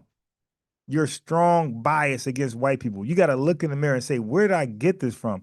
Because you guys are going to realize and find out when you join a podcast like this with a guy like myself who love to research this stuff, you're going to find out that some of your thoughts are Pan-Africanist, even though, or Pan-African, or Pan-African. You're going to find out, that's a better way to say it. You're going to find out that some of your thoughts are Pan-African. And you're going to get emotional and get mad at me. Then I'm going to cuss you out. You don't know. That doesn't make it not true. So when you have a certain view of white people, a certain view on like science and things like that, religion, you got to really step back and say, is this me feeling a certain way, or is this is this belief, this feeling, are the origins Pan-African? And I'm gonna tell you, most likely it's Pan-African. You just don't know how influential that was in your life indirectly. Not even directly, indirectly, it influenced you. You just don't know. So you got to shake it off, Mariah Carey. You got to shake it off. And guess what? It's comfortable to feel like that. But just know you're Pan-African at that point. Just like a coon is a coon when they borrow talking points from the right wing, okay? You might not know it's right wing, but it's right wing. And you're a coon if you repeat it. So if you repeat Pan-African ideology, you're Pan-African. So now look how arrogant this guy is. He don't know anything about our politics. He don't care about what we're fighting for, all the civil rights activists, all the leaders. He don't give a goddamn. He come to our country, look at what we're doing, it's opposed to what he's doing. And instead of understanding what we're doing, he just say we're weak and traitors. And he spread that message. He planted that seed in his followers' head. His followers moved on. Okay, when Marcus Garvey got deported, his followers moved on and joined things like the Hebrew Israelites, the Nation of Islam, the Moorish Science Temple of America. They started to join other, the Nuwabians. They started to join other Black organizations, Black Panthers, things like that. And they brought that seed of Pan-African with them. They went into the churches, and they brought that with them. Okay? So they came into your institutions of worship and prayer and organizations, and they brought that with them. That's why you got some Moors who feel like that. Oh, the white man, and some don't. You got churches, the white man, and some don't. You got the Nation of Islam, the white man, the white man, the white man. Babylon, Babylon, Babylon. All this Pan-African influence. All right. Anyway, let's look at A. Philip Randolph. So A. Philip Randolph, a staunch sociologist and civil rights unionist, saw Garvey as a demagogue and opportunist. Okay? Many believe Garvey distracted from the real struggle by offering a dream instead of practical solutions for racial injustice in the U.S. So you see, they seen this guy as a plant. They, at the time, we're talking about his contemporaries, we're talking about his peers, they seen this dude as an informant. They're like, yo, what is this guy talking about? Where is this? Nobody ever had these talking points until he came here, and he's drawing like a nice little crowd. He's really getting folks on that shit. We're trying to fight against this, and now we're getting nowhere, and we're getting further from a solution because they're joining this bullshit this guy is he's pitching. So they seen him as a direct op, an informant, a plant. Where did this guy come from? Oh, he's Jamaican. Like, oh shit. Well, why are you over here talking this stuff? Go back to Jamaica and talk that. Why are you talking this in America? That's not our fight. This is how our activists are talking. Yes. Hmm? Okay, here, go there. Go sit down. Here. Okay. Okay, here. Now give me a hug. Okay. Go right over there. Come on, what's that? Okay, we're gonna go to the park. All right, look. So many believe not just A. Philip Randolph, many believe Garvey distracted from the real struggle by offering a dream instead of practical solutions for racial injustice in the US. Randolph called Garvey the most dangerous enemy of the Negro race in America and in the world. Look, yo, they really feel like these talking points gonna set us back hundreds of years, and it did. So look how we're talking about Pan-Africanism in the early 1900s in Garvey's face while he's living, not when he's dead, while he's living. These guys knew Garvey, they met. And when Garvey started to do that KKK stuff, this right here, that is when everybody turned coat on him. It wasn't until like they had suspicions, they felt like he was distracting, but nobody was as vocal until he did this right here. When he did that, That's when these quotes came out. Okay, so here we go. So was Garvey a government plant or just unrealistic? So look, I asked the question. I'm unbiased Ron. I'm not going to just frame it the way I want. It says there is no solid evidence Garvey was a government agent, but his actions played into white supremacist narrative. This is the answer. This is the this is the Chat GPT answer. There's no solid evidence he's a government agent. I should have said plant. But his actions look, Chat GPT said, but his actions played into white supremacist narratives. You dig? This is his actions. This ain't unbiased, Ron. Oh, you hating. I don't want to join the podcast because yeah, you hating on Garvey. You hate. No, so Chat GPT hating too, right? All right, so let's look over here. Because I'm trying to get somebody on here. All right, no, they ain't replied back. Okay. So research is hating on Garvey. MC Fact, peace. Donnie, peace. So let's keep going. See, so it's being real. There's no evidence he's a government agent. I should have said government plant. Okay, now let's look into this. Again, I'm just asking Chat GPT questions, right? I'm not trying to get them to speak ill about the man. That's not gonna help us out with cherry pick information like a white supremacist. Garvey met with the KKK. He met with the Ku Klux Klan in 1922, stating he respect their desire for racial separation.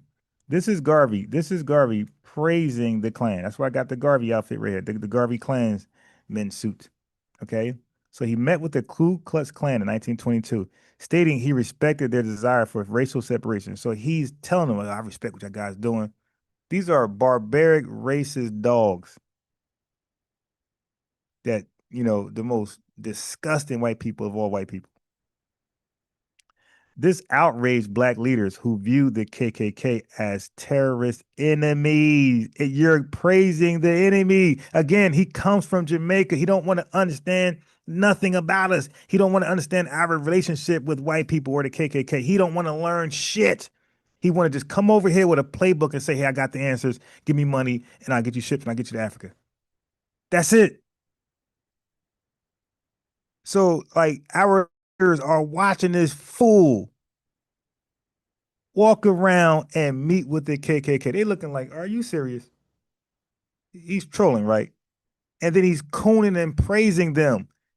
And y'all call A. Philip Randolph, W. Du Bois, Chandler Owens, E. Franklin Fraser. You call all these folks traitors for pointing out the obvious. This dude is linking up with the Klan and then riding their coattail. When he said, hey, my desire, that's a pause. That's a pause. Oh, I desire, yeah, for your racial separation ideology. Like he's glazing the Klan, man. He's glazing the Klan. We seen that and said, yo, he's meeting with the KKK terrorist enemies. So he obviously after that he was openly critical of black leaders, which created. So this is Garvey. So he was openly critical of other black leaders, which created deep factionalism. So it was Garvey with the division. His plan to create an empire in Africa and build a fleet of steamships. Fam, you hear this bullshit? His plan to create an empire in Africa and build fleets of steamships with Black Star Line was grandiose without infrastructure, like logistics. Listen to what he didn't have, or real diplomatic ties to Liberia. He didn't even have, he had no real diplomatic ties to Liberia or West Africa. He had no permission. The dude came up with a plan and didn't even link with diplomats, officials to these countries.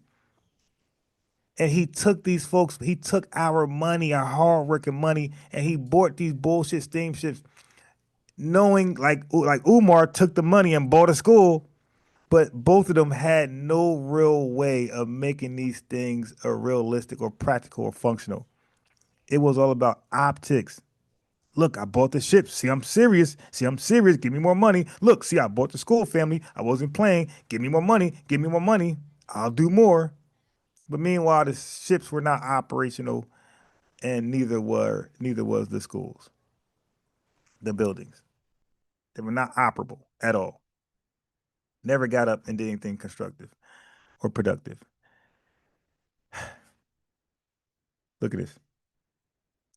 Unrealistic business model and poor execution. No proof of concept. Garvey launched the Black Star Line without first building a successful shipping or trade company, family. Oh my God. So the dude don't even have a LLC. This dude launched the Black Star Line without first building a successful shipping or trade company. He bought old, near junk ships and mismanaged operations. That sounds like Umar buying a bando. Umar did not buy a state of the art building. He did not buy a brand new building. He bought a fixer upper. Garvey bought a fixer upper in ships. He didn't buy brand new working ships. He bought fixer uppers. Why they just can't take the money and just buy something brand new? Why it has to be a fixer upper? So they're always working on it and they just need more money. He promised commercial success, but most voyages failed or were never completed. So all this, yeah, man, he's going to import, export, international trade, nothing, zero, nothing burger. Nothing burger. And it didn't work. Okay, here we go. Legal troubles. He sold unregistered stocks in violation of U.S. securities law. I told you guys, you just can't say, here, I got a business, and make up some bullshit stock and say, hey, look, hey, buy this. He sold unregistered stocks. Everything about this dude was illegal.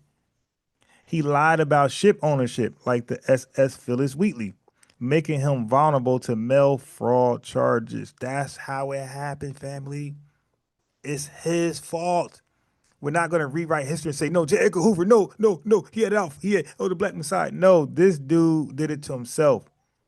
Poor black people donated hard-earned money, expected returns that never came. He lied. Look, I said donors, my bad. He had investors.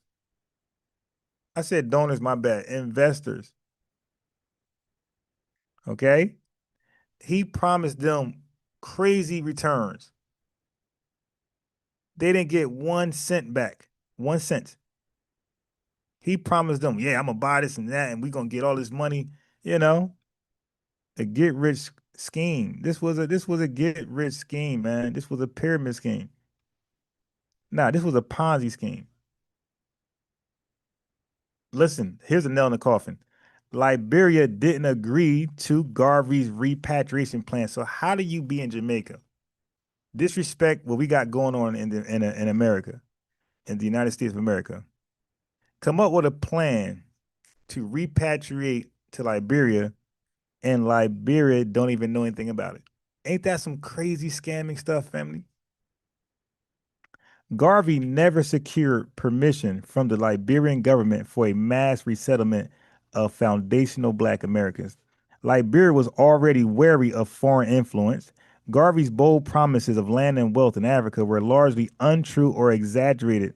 This further undercut his credibility. This is why our educated we're coming after him. Like, yo, get your scamming ass up out of here. This is what the Pan-Africanists should have did in regards to Umar, if they felt like he was faking and phony and cosplaying as a Pan-Africanist.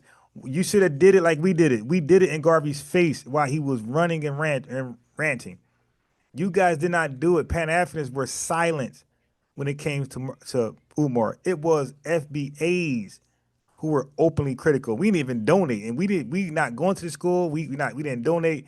We just seen it for what it was, a scam, unrealistic, and we called the dude out. FBAs who made the videos on YouTube, mostly about Umar, not Pan-Africanists. And when I say FBAs, I'm talking about FBAs who don't buy into the Pan-Africanist ideology. Obviously, FBAs can be Pan-Africanists, but when I say Pan-Africanist, that's inclusive of FBAs and non-FBAs into the ideology. But when I say FBAs, I'm talking about FBAs who don't buy into the concept of Pan-Africanism. For the record. All right, let's go further, family. Let's go further. Good job. You want another one? Another one. Yeah. Okay. Don't make a mess. Here. Okay. Oh, wait. You dropped it. Don't eat that. Leave it alone. Let's go over there. Okay. Make no mess. Okay. So I already talked about this. Why some Black Americans rejected the African identity. Generations removed from Africa, most foundational Black Americans had no connection to the continent beyond vague ancestry. They call it vague. The terms Negro or color were seen as Americanized identifiers. Oh, that's the term I keep using. Identifier, ethnic identifier. They seen Negro and colored were seen as Americanized identifiers, not Africanized. Only a few institutions, Dr. Mayat, you said there was a bunch of them. Only a few institutions like African Methodist Episcopal AME Church used African in their name. Only a few, family. That says a few, family. Does that say a few? That says a few.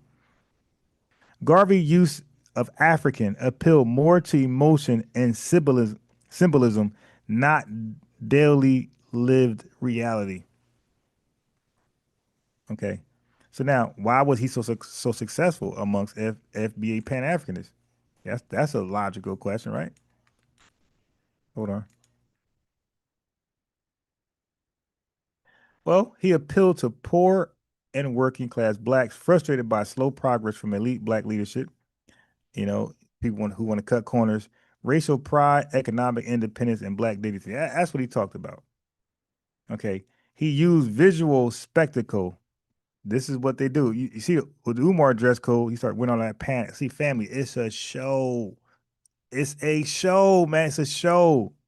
He used visual spectacle, military-like uniforms, parades, and rhetoric to build morale.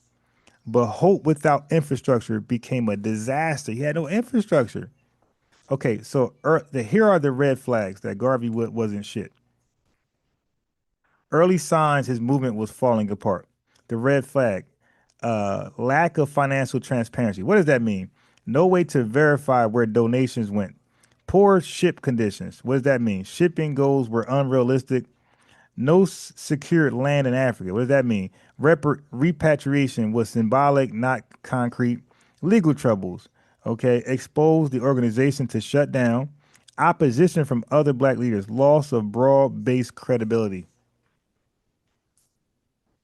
Final outcome. Garvey was convicted of mail fraud in 1923, deported to Jamaica in 1927. The UNIA declined sharply and the Black Star Line was defunct.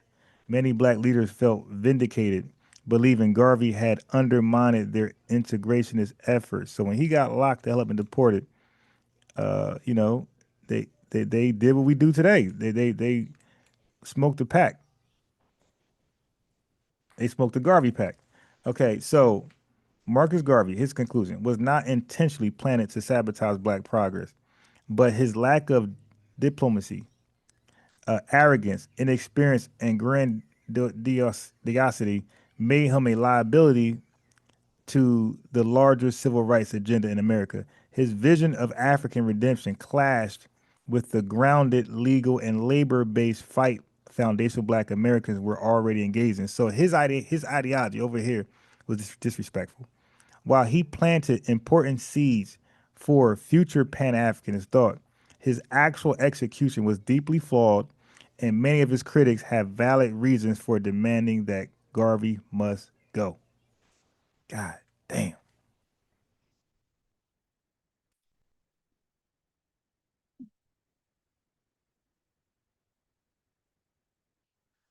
All right, let me read some chat now. So, are we on one accord? Supreme Chief Holiday, peace. Deep South Descendant, the original troll god, one. Peace to you.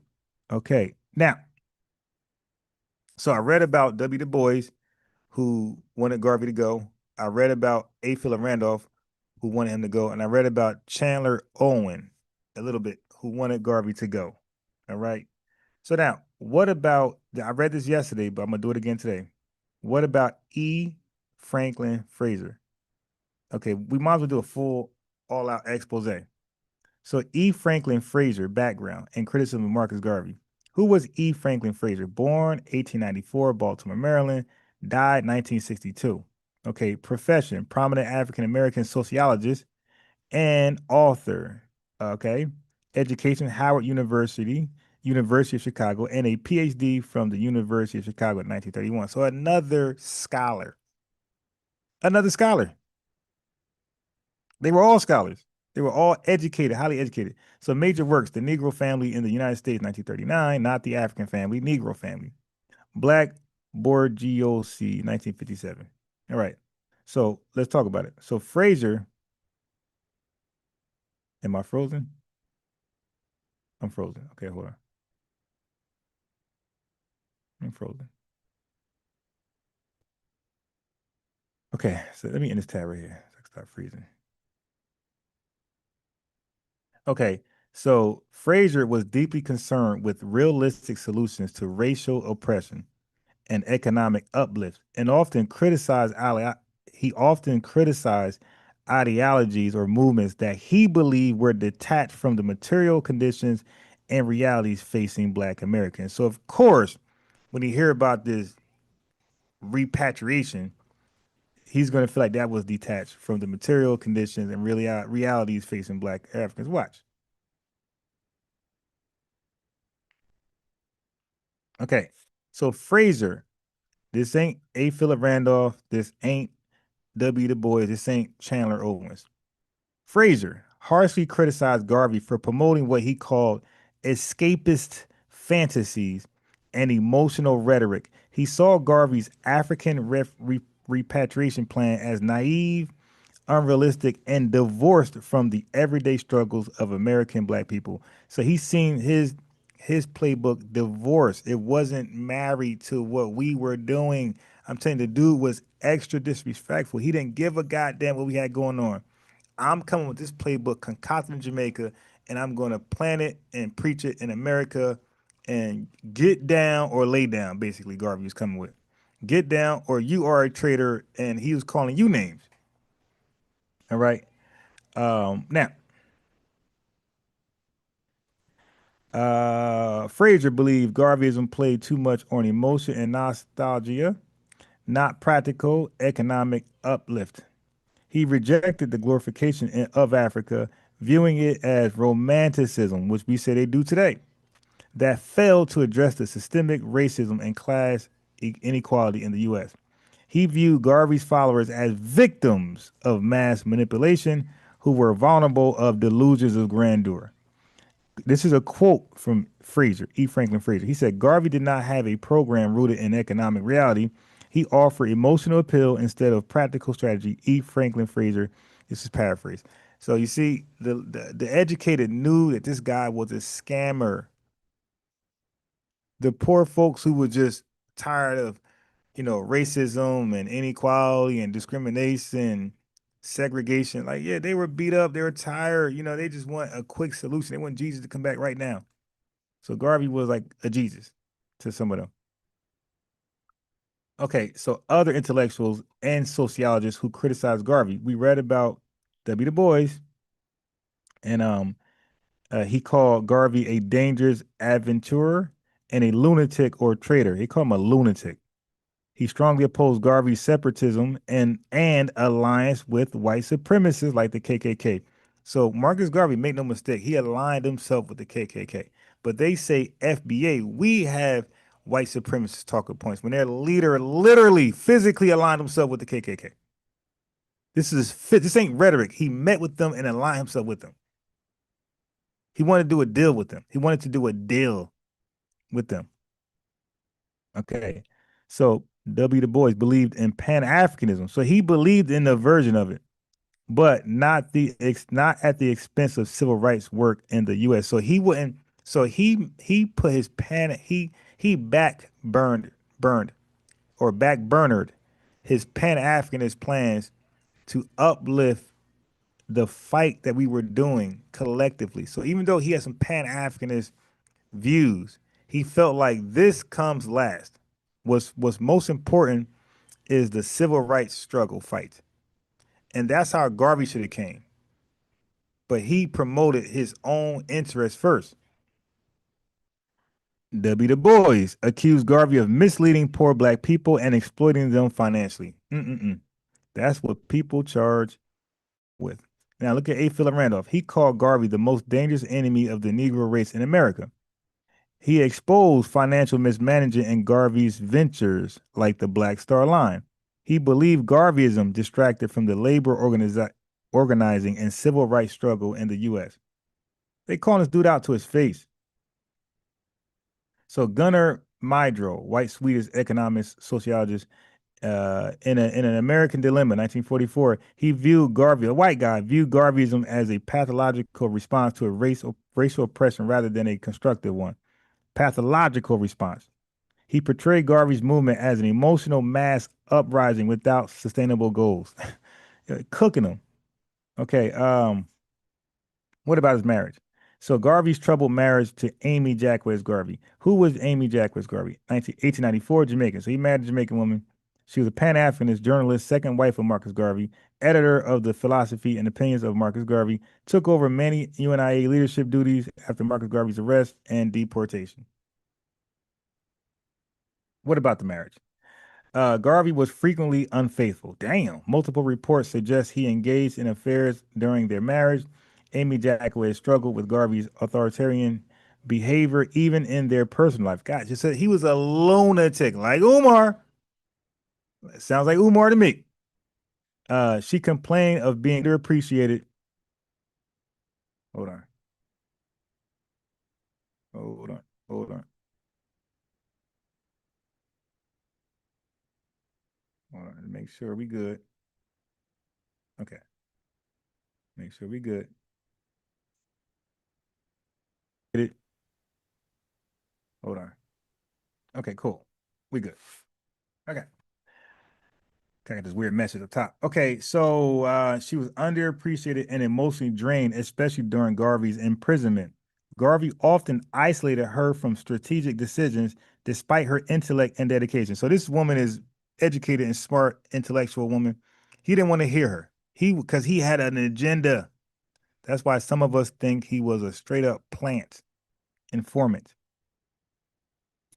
After his deportation to Jamaica, their relationship became increasingly strained. Some reports suggest they were estranged in his later years. Despite this, Amy Jacques Garvey remained loyal to Garvey's legacy, preserving his writings and promoting Pan-Africanism until her death in 1973, which was a nothing burger. Okay, so Garvey's critics view him as unrealistic, overly emotional, sounds like Umar, and harmful to civil rights momentum. Fraser's perspective focused on sociological realism, rejected escapist ideas like mass repatriation. He called it escapist. We call it fleeing today. Marriage to Amy Jacques is a complex relationship marked by imbalance, infidelity, and tension despite her loyalty. Many broader opposition. Many black leaders felt Garvey was off code. Look at this shit. Yeah, I can't believe it says that. I didn't even realize that. Yes. Good job.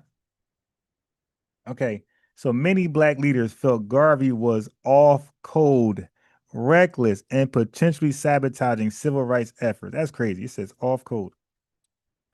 Did Garvey represent himself in court? Yes. Now look at this nut. Yes, Marcus Garvey made the bold decision to act as his own legal counsel in a 1923 federal trial in the United States, where he was accused of mail fraud in connection with his Black Star Line steamship company. Many historians and legal analysts have considered this choice as a critical misstep. So many historians and legal analysts have considered this choice to represent himself. Now, this dude is so nuts. He could do everything. I mean, that's Umar. Umar is a president. He wanted to be principal, school clinical psychologist. He wanted to be a gym teacher. He wanted to be everything in that school. He wanted to teach. Remember, I'm a teacher too. I'm gonna teach the history class. Like, oh man. Marcus Garvey wanted to represent himself in court. Garvey distrusted white attorneys and believed he was the best person to communicate his vision and defend his actions before a jury. He felt that this oratorical skills and moral standing with black community would translate into legal success. Unfortunately, courtroom litigation is a highly technical process, and his lack of formal legal training left him vulnerable. So he sounded like a Moor up in there, a sovereign citizen Moor. I object, Your Honor. There's nothing to object. Your Honor. He was a plebiscite babbler, family. Marcus Garvey was in court, plebiscite babbling. You don't have any jurisdiction on me. I am a Jamaican nationalist. I come to America to free the so-called black Negro and to save him and repatriate him and her to Liberia. That's what I came to do, Your Honor. And you are hating. You don't want to see it successful. He started to plebiscite babble in the goddamn courtroom. That's crazy. Plebiscite babbler. He represented himself in court. This is a nut. Okay.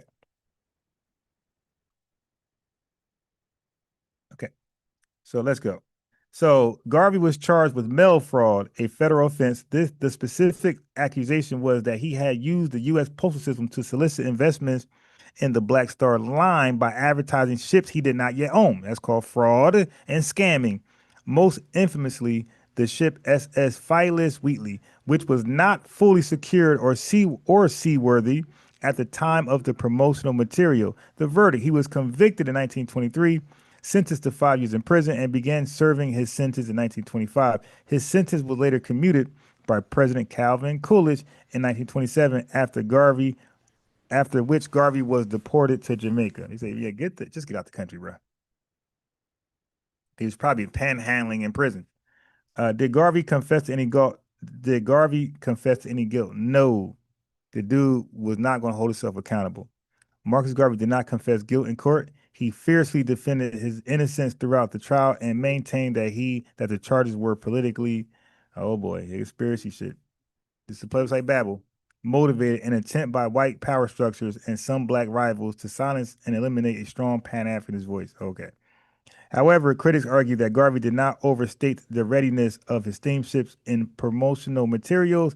These exaggerations, though perhaps not intended to defraud, were legally construed as misleading, and used to build the mail fraud case against him. Lying about the steamships, lying about going to Africa to solicit investments and donations from the public ultimately led to a stronger mail fraud case. Okay, I don't care about Hoover. Hoover said Garvey was a notorious Negro agitator. He helped gather intelligence using black informants. Considered Garvey a threat because of his black nationalist separatist views. Garvey's legal troubles were part of a broader government effort to neutralize black political figures deemed dangerous. He was dangerous in another way. Okay, so now let's move on. Where we at, family? Y'all can see the chat, right? So y'all can see the likes. Let's refresh. Let's refresh. Yeah, I mean, I am annihilating Garvey. So anybody who held on to any glimpse of hope that this man was a good man and he should be revered in our history and Black American history in this country, I shattered all that. This dude is garbage, and we never need to mention him again. His name should be Marcus Garbage. No longer Garvey. This is Marcus Garbage. Okay, the likes is okay. We good. Let me like my own video. So here we go. 75. There we go. Okay, likes are very good. Thank you, family. Golden Brown. Everybody, let me see this right here. Okay, so Garvey's self-representation, his plebiscite babble in court, is now widely viewed as a strategic error. Legal scholars often use his case as an example. God damn, yo, this guy is made an example of in court. Legal scholars often use his case as an example of why legal representation is critical in criminal trials. Wow. They use Garvey's plebiscite babble as to what never do again, why legal counsel is more important. They use Garvey's case as not to represent yourself in court. His conviction delusion many supporters contributed to the collapse of the UNIA and fractured the Pan-Africanist movement at the time. So don't y'all act like the Pan-Africanist movement bigger than Garvey. It's not, because if Tariq something happened to him tomorrow, FBA, we're still going, we're still strong. This fractured the Pan-Africanist movement at the time. And just like Umar is bigger than Pan-Africanism, because what he did gave Pan-Africanist or Pan-Africanism a black eye. So despite this, Marcus Garvey remains a powerful symbol of black pride, nationalism, and economic self-sufficiency, even among critics of his methods. Hubert Harrison and Marcus Garvey were both prominent black intellectuals and activists in the early 20th century, but they had major ideological and strategic disagreements that led to a significant public split. Below is a breakdown of the main areas of disagreement. So now Marcus Garvey is beefing with Hubert Harrison. I think Hubert Harrison is actually a Pan-Africanist. Okay, so let's see what's going on. Okay. So approach to black liberation, class versus race first. So these are two Pan-Africanist beef. So we had the civil rights leaders wasn't satisfied with Garvey, wanted him to go. Now we have another Pan-Africanist that want Garvey to go. Hubert Harrison believed in class first approach to black liberation. He argued that economic exploitation was the primary issue affecting black Americans. He saw socialism as a solution influenced by Marxist thoughts. He was a fierce critic of capitalism and viewed systemic class inequality as a universal oppressor. Okay, but what about Garvey? Garvey, Marcus Garbage, he took a race-first approach, prioritized racial solidarity and African pride over class concerns. He advocated black capitalism, black people owning businesses rather than socialism, but he owned all the business. Garvey owned all the business. He took the money and bought business. Okay. Marcus Garvey saw white people as a monolithic group who benefited from black oppression regardless of class. I didn't make this word up. It's in the research. He saw them as one big white man. You know, that's a big no-no. You don't do that. You'll delude yourself. You're lying to yourself when you look at a whole race of people, a whole ethnic group of people as one person. They all think the same, believe the same, eat the same. Like, you're lying to yourself at that point. All right. So key conflict. Harrison believed Garvey's race-first agenda ignored class struggles and alienated potential class-based alliances with poor whites and other oppressed workers. So Harrison was like, yo, man, let's link up with other folks that are struggling similarly. Okay? He wasn't about the white man's the devil. Okay, so now intellectual versus charismatic populist leadership. So Hubert Harrison, a highly educated writer and thinker. Oh my God. So another educated person, except for Garvey. He emphasized rational debates, historical context, and analysis. He criticized Garvey for demagoguery and emotional appeals to the poor masses. So listen, even a fellow Pan-Africanist said Marcus Garvey was appealing to the emotions of the poor masses. This is selling them a dream. This is prosperity on the from the pulpit. Hubert Harrison believed political education and critical thinking were essential for liberation. So anything about education, Garvey like, nah, I'll pass, because he had no education. So Garvey, look what he focused on. Hold on. So Garvey was a charismatic orator who connected with the working class black masses. He used symbolism, pride, and bold visions of African redemption to rally support. He focused more on emotional motivation and vision than scholarly critique. All right. Okay. So the key conflict, Harrison accused Garvey of oh my God. A Pan-Africanist, Hubert Harrison, has accused Garvey of misleading black people with fantasy and spectacle, calling his plans dangerously unrealistic. So, family, everybody at the time of Garvey is calling him an insane nut. And we all should be ashamed and embarrassed to have ever said this man was a great man. Ever. I was even guilty of that. Okay? I was young as hell. I was like 20-something. But compared to where I am now. But yeah, all of us that feel like that should be ashamed and embarrassed. And we need to look in the mirror and repent to our intellectual properties. I can't believe we let you down. We ignored, we're talking to our intellectual properties. We ignored the warning signs. We were caught up with appealing to emotions. Okay. You got a Pan-Africanist at the time of another Pan-Africanist, and he is admitting this steamship stuff, this repatriation idea is garbage. You're a scammer. You're just taking the money. Even another Pan-Africanist felt like that was extreme and unrealistic. It's a play. It's a finesse. Everybody hated him for his finesse, the big finesse.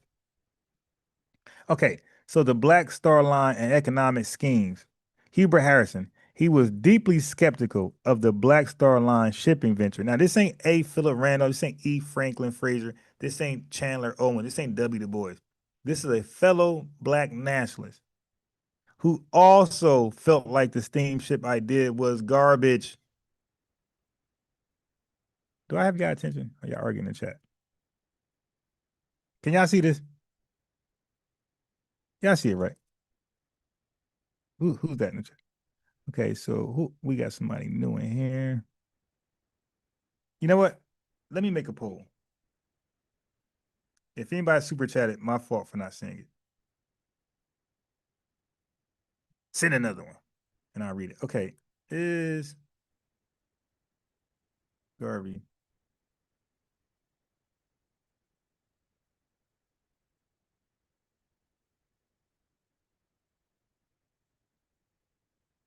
So after this live, that's spelling. Did I make up a word?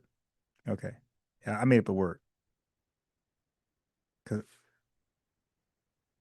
I want to put defraud there. No, I'm gonna put defroster. I made it up. Oh well. So Brenda Young says, so Dr. Omar is Marcus Garvey reincarnated. I am from Philly, 73 years old. I never gave Doctor not one thing. He has the gift of gab. Exactly. Yes, Brenda Young. To answer your question, you said it best. Umar Johnson is definitely Marcus Garvey reincarnated. The same play and the same failing result. Yeah, if you're gonna make a play, if you're gonna finesse people and become the embodiment of somebody else, you want that person to be successful. Like that's like a white guy doing the Bertie Madoff play over. Like that's just dumb. He failed. He's in prison for like 90 years. You dig? Why would you? Yeah, you want to make a play off somebody successful. If you're gonna scam, at least the person you're portraying should be successful, and you just made it negative. But anyway, this is the poll. Please hit the poll. So where you at, Brenda Young? So Brenda Young, would you call yourself, your 73 piece to you, sis? I'm glad you made it here. Would you call yourself a foundation Black American? Meaning that could you trace your lineage to slavery? And like you're 3 years older than my mom. So I would love to have a hey, Brenda, you want to call in? Because I like to ask you a few questions about your life and just give honest questions. Maybe you can answer to some things that we talked about, and even when Tether's calling. So, Brenda, the first thing is, are you Foundation Black American? And because if you're not, then you're not gonna be able to trace your lineage, obviously, and you're not gonna trace it past yourself, really. Because if you were not born here, right, and if you were not a descendant of slavery, then you won't be able to trace much back anywhere to this country. Right. So let me know. And if you are a descendant of slavery, then I got some questions based on your life. And not a lot. They're not embarrassing. Just simple questions that we need answers to just for clarity and going further. Okay. So I'll wait for you to comment back in the chat. All right. So let me just finish cooking. Okay. So Heber Harris, another Black nationalist, was deeply skeptical of the Black Star Line shipping venture. He criticized it as poorly managed and said it played on the hopes of Black people without practical logistics. This is an educated man. So it seems like all the educated people of our lineage came to the same conclusion, whether they were Pan-Africanists like Garvey or whether they were Black nationalists like Garvey. They felt like the dude was in over his head. He's a scammer. So Hubert Harrison warned that such schemes could bring disillusionment and fuel ridicule from white America. Okay. What about? Oh, it's okay. It's frozen. It's frozen. Let me unfreeze it. I know I got to delete some. You know what? Give me a second, family. Let me clear my recycle bin. Maybe this helps out because it's freezing more than ever. So I just cleared out my recycle bin and I got some more videos that I'm gonna just delete. So I got videos that I made that I didn't delete. So let me just delete these videos. So things I think it's just the space that's okay. Bam.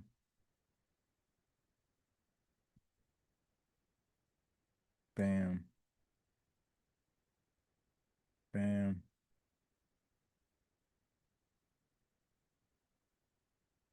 Bam. And okay, I can't delete that. Okay, cool. So now let me go ahead and enter your cycle bin again, and hopefully this stops it from freezing. All right, okay, so cool. So now let's go back. All right, so hopefully that gives us some space. All right, so now Marcus Garvey. He again he launched the Black Star Line as the flagship enterprise of the UNIA to promote black trade, repatriation, and pride. He raised funds through stock sales largely to the poor, to the poor, not the elite, not the well-paid. You have Black Wall Street flourishing, family, in Tulsa, Oklahoma. You had it, and this is before they burnt it down. You had North Carolina, Durham. Did he even go visit Black Wall Street like W. Du Bois and other folks? Did he even go visit? Yeah, like it looks like no wonder they got these like crazy views of us. Like they seen a few of us. Well, he got no excuses because he see the intellectuals, he see the educated, but he has this view of us that's so disgusting that he has to be the savior. Okay. Okay. So anyway, he raised funds through stock sales largely to the poor, which is embarrassing.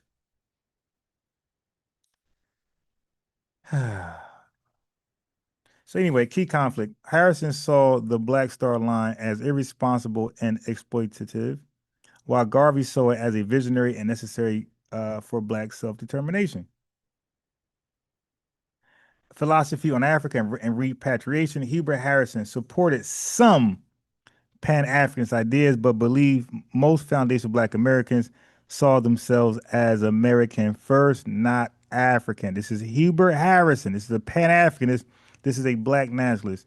He said most foundational Black Americans saw ourselves as American first, not African. This is why, to me, Pan-Africanism is a nothing burger, not really much of a threat. Because, like I said, a Pan-Africanist cannot even convince Sexy Red that she's African and to love Africa first and hate America. But I guarantee you, if I had the same opportunity with Sexy Red, she'll still be ratchet and whatever she's doing, but she will understand she's foundation Black American if she actually is.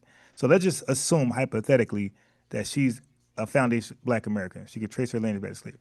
Okay, cool. If I had the same time as a Pan-Africanist that person had, the Pan-Africanist person had to convince her that she's African and to love Africa and hate America. If I was given that same time and opportunity, I guarantee you she'd be calling herself FBA. It's real simple, sis. Are you Black? Yes. Are you American? Yes. Did your family, did your ancestors build this country? Are they responsible for the foundation? And she don't really know what that means. I could just explain. She's a young uh, lady, but I'm sure she read some African stuff, some not African, some slavery stuff in her books and history. It's real simple. Okay, so yes, so sis, so just off that, you're a foundational Black American. There are other quote unquote Black people in this country who ancestors did not build the railroads, did not work in the steel mills, coal mines, did not pick cotton, did not produce rice, sugar, tobacco, all these things. They didn't. So they're not the found. They did not build the economy of this country. So they are not foundational. They're just guests who just pulling up to the table with a knife, fork, and spoon, and napkins, and a plate. That's it. That just makes so much sense. Like, okay, so that's okay, so that's how we're different. Yes, we're different because our ancestors are largely responsible why this country is so damn great and attractive to foreigners, to immigrants, and illegals. It's just that easy to explain. What's so brainwashing about that? I don't. Oh, yeah, Africa. See, yeah. So, yeah, the African tradition, the voodoo, like all this stuff you trying to convince them to love. I just simply just have a regular, honest conversation, and anybody who's FBA just gonna be like, yeah, that makes sense to me. Like I've been doing in real life. It's easy, man. But we're not a gang. See, it's nothing. I can't be like, all right, listen, here is my testimonials. Look, are you FBA? Like, it's not like that. It's not something to join. Oh, I'm FBA. Nah, no, this ain't no testimonial thing. Um, Now, if they want to join the live and if they want to talk about that, hey, yeah, my man definitely talked to me and it was easy to understand. Maybe they'll do that. But this ain't one of those. Look, I got 10 testimonials. Go ahead and tell them how you found out you're FBA. Yeah, on bias Ron, he talked to me. And that's stupid. But it's an easy conversation to have with Foundation Black Americans to let them know that they are foundational and to be proud, to take pride and be proud of that. All right. Blah, blah, blah. Okay. So Hubert Harrison was a Pan-Africanist, a black nationalist, but he said most black people saw themselves as American first, not African. He opposed large-scale repatriation, emphasizing civil rights and equality within the U.S. You see, family, I keep saying it over and over. You make sure you tell these folks this. When they brag about Pan-Africanism, you say, yo, our activists, our early educators, if they were Pan-Africans, they had that thing on the back burner. On the front burner was not Pan-Africanism. On the front burner was emphasizing civil rights and equality within the U.S. We ain't going nowhere. We're staying here. We're establishing a place. We're drawing a line. We were delineating back then. Okay, so Hubert Harrison criticized Garvey's romanticized views of Africa, calling it a fantasy for most urban black Americans. Fantasy. So we keep hearing that word over and over and over and over. Fantasy, fantasy, fantasy, fantasy, fantasy, fantasy, fantasy. And at some point we just gotta come to those terms. It's a fantasy. Hold on.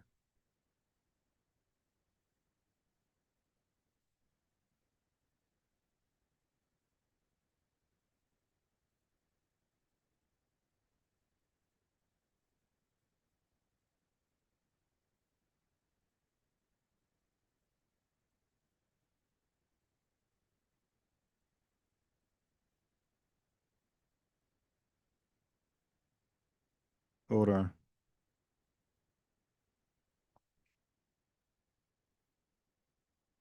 On the with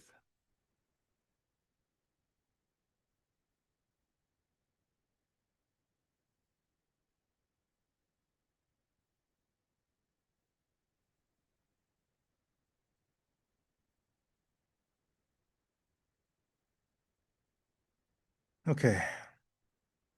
Let me try to get Unc on. Let me try to get Unc on here, man. All right, because I actually learned Hubert Harrison name through Unc. I just looked him up. Okay, but Unc didn't really represent him the way he should have on that Pan-Africanist panel. All right. So as you know, here we go. Like, it's no way to get around this, man. It just no way to get around this. Yes. You want to read what you do again? Okay. Here. Mhm. What's that? What's it right there? Okay. So Marcus Garvey believed in the Back to Africa movement, where Black people globally would repatriate and build a great African empire. Okay. He taught that Africa was the true home and redemption would come from returning and rebuilding it. He viewed America as permanently anti-Black and not worth integrating into. I told you, So when you hear all these modern Pan-Africans, you heard it from Dr. Mayat, they hate being associated with American and America.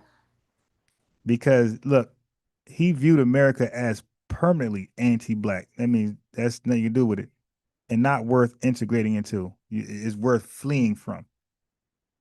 Okay, so key conflict. Harrison argued Garvey's movement lacked realistic grounding and ignored the everyday struggle of Black Americans in America. Didn't I say that?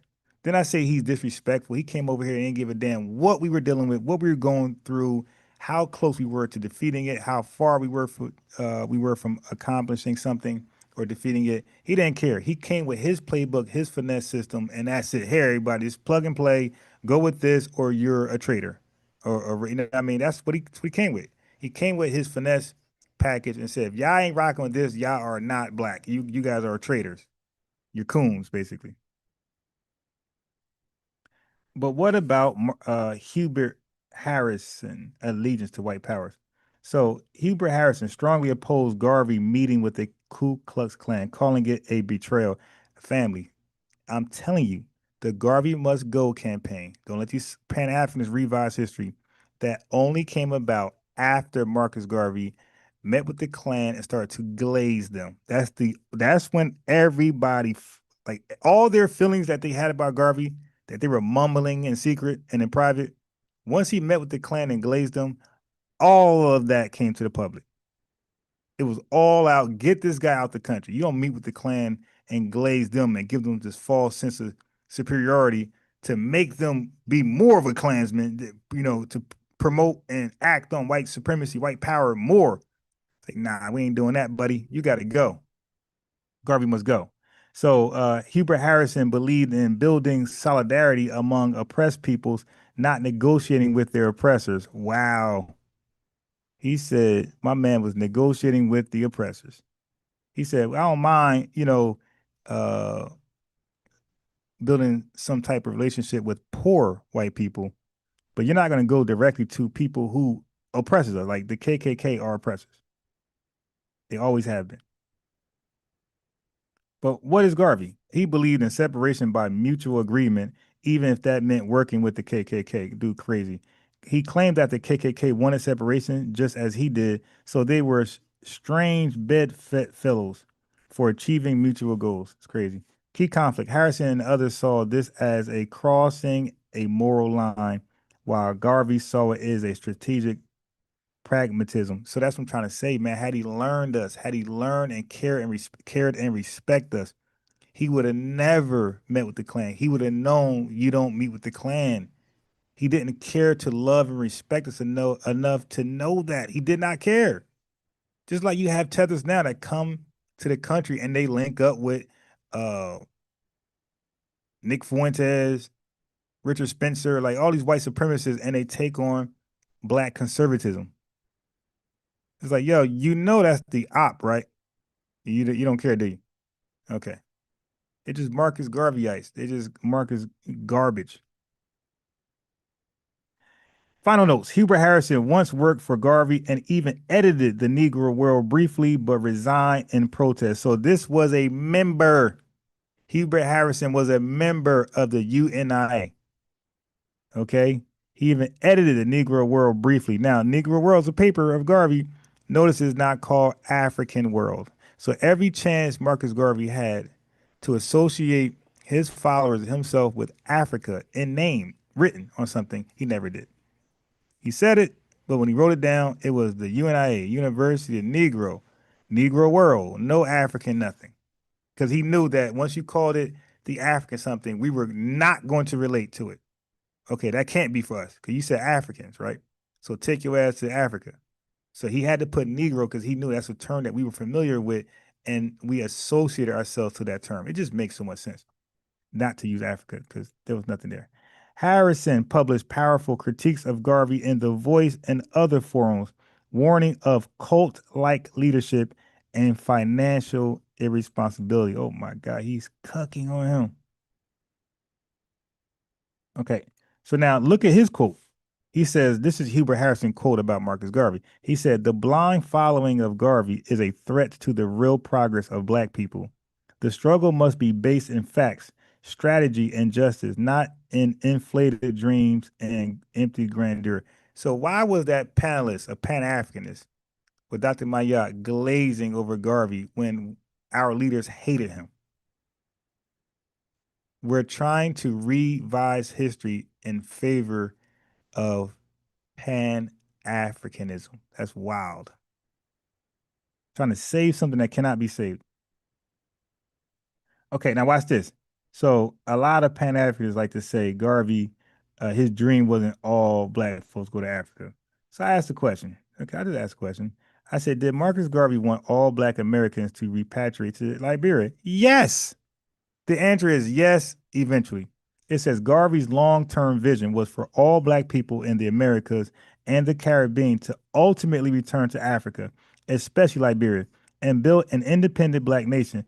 This was central to his Pan-Africanist and separatist philosophy, where he saw no hope for permanent dignity, equality, or justice in white-dominated countries like the U.S. Okay, Garvey said Africa for the Africans at home and abroad. But Garvey knew that not everyone could go at once. His plan involved a staged repatriation with what? Skilled workers, farmers, builders, teachers, etc., going first. Gradual relocation over time, establishment of infrastructure institutions in Africa before mass migration. It was like some Jim Jones type stuff.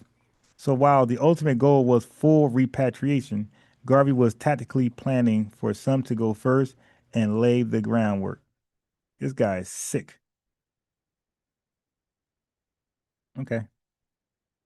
So I asked another question. I said, did any black Americans actually sail to Liberia under Garvey? No, successful. UNI-led mass repatriation occurred.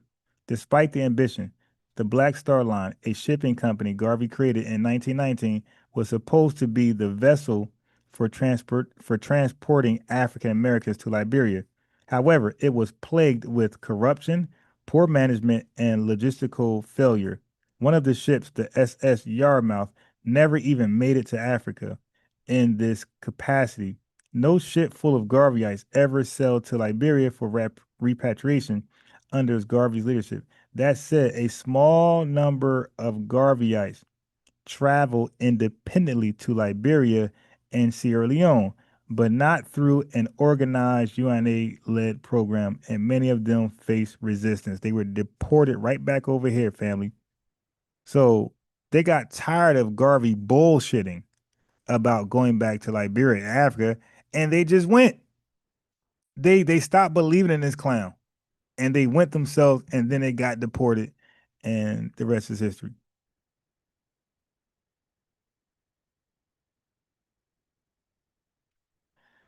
What was Liberia's response to Garvey's plans? Liberia, the West African nation founded by free black Americans. No, it wasn't. It was founded by the ACS. They're talking about when they went for independence in 1867. But Liberia was founded in 1822, a colony from the ACS. But okay, but they rejected. The bottom line is that they rejected Garvey's plans. Okay, the Liberian government under President Charles D.B. King was suspicious of Garvey and the UNIA. Okay, family, because they blame everything on J. Edgar Hoover. This is the president of Liberia. He was suspicious of Garvey and the UNIA. In 1924, the Liberian Secretary of State officially revoked Secretary of State. In 1924, the Liberian Secretary of State officially revoked previous offers of land for UNIA settlers, citing concerns about Garvey's political ambitions and intentions. The goddamn president and Secretary of State of Liberia seeing Garvey as a scammer. The guy who bragged about Liberia and repatriating, they thought he was a scammer. Why? Liberia feared that Garvey's arrival could destabilize the country or threaten its sovereignty.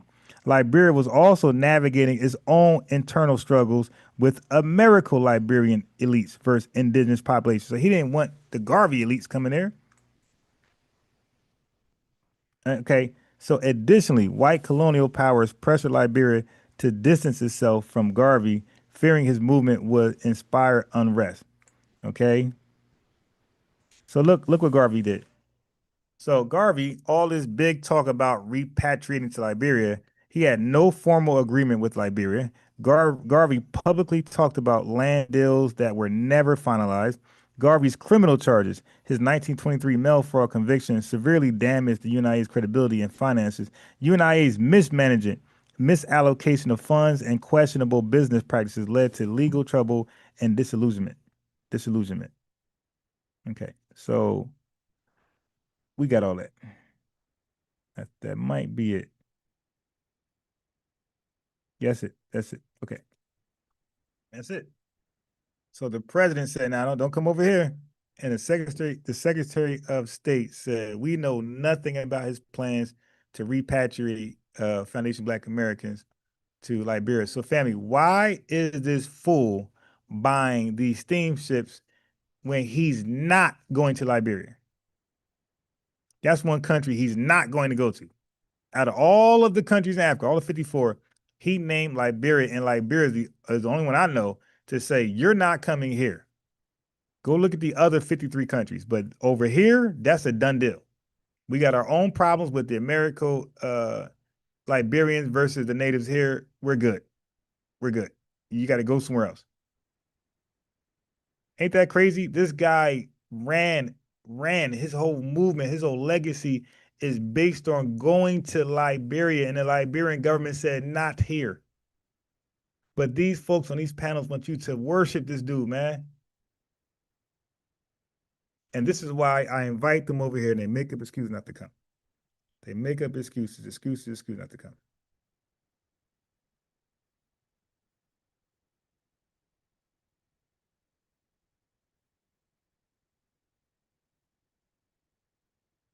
Oh.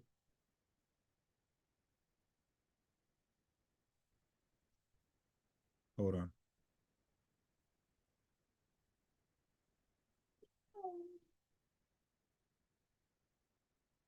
And by the way, his name is Hubert Harrison. That last name sounds familiar.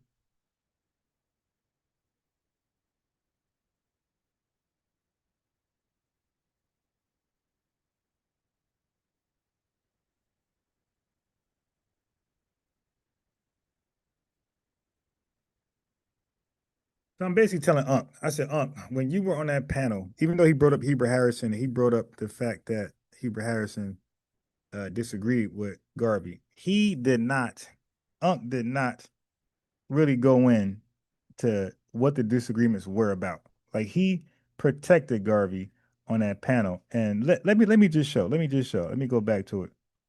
Because I asked him to pull up on the live. You dig? And explain it. So let me just pull it back up real fast, so we can see for ourselves. Let me pull this back up.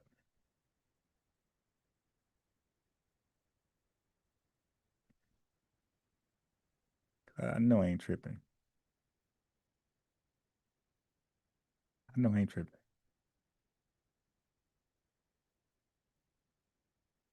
Okay, let me see.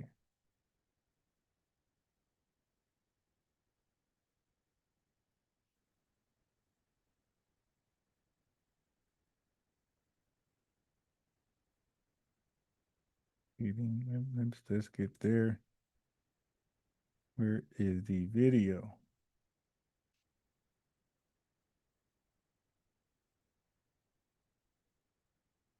Right here. Okay, hold on. Like, come on, is there even any comparison? Let's stop it. There's no comparison. What have you built? Nothing. You haven't built anything besides, look, I'm sorry. I understand why people want an FBA. I understand. Because they do want to understand, because there is trauma that we all been put under as Africans in America, and our brothers and sisters who've been put under trauma from Africa and the Caribbean, all these different places, who come over here, who think they better. They don't really think they better. They really think that we think we better, so they got to act like they better. That's called the trauma. Yeah, he just blamed us. Yeah. This guy said, we think we're better than black immigrants, African immigrants. So as a result, they think they better than us. So we threw the first stone, this guy said. They really think that they're all these different places who come over here who think they better. They don't really think they better. They really think that we think we better, so they got to act like they better. That's called the trauma. And look, and they all shaking their So head. when I understand, when I have students and yeah, just blame us. Just these guys are wild. But I wanted to talk about Uncle Hubert. school and they from Africa, the first thing they want to do is they want to big up their culture because they think that you don't think highly of them. They want to show you that they're civilized. And as Unc said, I think it was so beautiful a few weeks ago, I don't care if our people are in the bush or our people have skyscrapers in Africa. All of it is beautiful. All of it is necessary, and there's nothing bad about it. So we should not be ashamed of it. Absolutely. He said that we can walk around. Sometimes you walk around culturally and you naked. That's okay. Yeah. Now, yeah, he's not gonna come more. That's the thing, though. Like these guys, but I don't respect this. Pan-Africanists have these Pan-Africanist talks where they revise history, and then once the FBA person like myself call them out and say, "Hey, man, let's have a conversation about your podcast, about your topic, the things you said, your research. You guys are all here." Rubbing each other's backs. We're saying, hey, let me invite you back to talk about what you guys already talked about. And I know these people. It ain't like I don't know them. The other folks I debated, I didn't know. Right? Never heard about them day in my life. I know these guys for years, online wise. Like we shared stages many times on Sinera TV. We shared many stages. I even met some of them in person in debates, in debate forums. So, but all I'm asking, hey, let's talk about what you already talked about. Okay, that's all. Let's bring it back up. Now let's have the conversation with somebody who's not going to glaze. You dig? Somebody who's going to have a little pushback. And now nobody. Let me see before I say. Let me see if Dr. Mayat responded. Let me see. But it seemed like nobody wants to talk about what they already talked about. It's like they purposely lied, and now that they are being asked to defend what they said, they're like, "Oh no, I'm busy. Oh no, can't. I got to do this. I remember this other guy, the light skinned mulatto looking guy. I made up 1,000 excuses not to come over here and speak about some things. Pan-Africanist dude. Guy, he always talk about FBAs all the time. I even offered the guy $50, and he's always begging for cash apps, $5, $2. I said, yeah, let me give you 50. So I'm gonna cover 10 of your lives because you're begging for $5 every live. So I give you $50. So that's 10 lives where you got your lunch, because he called it lunch. You got your lunch. He declined. And then I see him, he declined. He just so busy. And then I see him on a panel, literally with 3 people watching live. So I'm like, so you decline to come over here where you have a significant amount of people watching you, and even more because you're a Pan-Africanist, and we really want to see that. So you might have 200-300 folks over here live, and you decline to waste your time on another person's podcast with literally 3 people watching. All of that to run. I mean, yo, these guys are homebred liars. They don't want to be held accountable. They don't want to face the music that Pan-Africanism is bull. Is garbage. It's a nothing burger. We're trying to approach them with the conversation. At one point, that was them trying to approach Christians and whoever else. Now we're approaching you guys, and you're ducking fades. And I'm talking about 1v3. Look, 3 of y'all. I told yo, bring who you want. I ain't just say him. I said, yo, let's talk about Pan-Africanism, Garvey, Umar. Bring who you want. I didn't say nah, just you. I said bring who you want. That's 3, 4, 5, 6 people. Bring who you want. They still ducking. Okay, yeah, so they're not really. So I asked her, she said 7 a.m. was too early. I said, okay, how about 10 a.m.? She never responded. So she's not gonna respond. I don't think so. But let me find where he said so I'm talking to Unc right now in the text, and I'm saying, bro, when you brought up Hubert Harrison, you did not explain how he hated Marcus Garvey and called Marcus Garvey a scammer. You protected their feelings, and you treaded light. Okay. Now he don't do that if he believe you're wrong, if you're not part of his group. If you were somebody else, if you were a Christian or Muslim or a Moor, he would have went dumb hard had he had some information about you guys being flawed in any way. See, that's why I'm unbiased, because I don't pull punches. Like, you wrong, you wrong. You right, you right. All right. Anyway. We don't have to keep comparing ourselves to Eurocentric ideals. And that is part of the problem why you can't see that Pan-Africanism is winning. Hold up, I got. My man said Pan-Africanism is winning. Let me check the chat. So we got Aspiring Heights, peace to you, Golden Brown, YouTube Mastery, Mama still in the building. We got Herald of Doom 2000, Rico Miller still in here in the building representing. We got the likes going on. I believe people liking it. We got a Born Enemy, Scorched Earth, worldwide leader in FBA News and Updates. We got Deep South Descent still in the building rocking out. We got Sam Neville still rocking out in the chat. Got the chat going. We got some polls, I believe, there. People answered the poll. We got Give Last in the building. We got Shy here.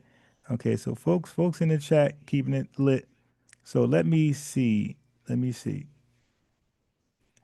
not going to end the poll just yet. I'm trying to give, maybe more times. I'm going to end the poll. Okay. Because I don't see anybody new in the chat, so I would end it soon. I think everybody who's gonna be here is here. All right. So let's see. I gotta I gotta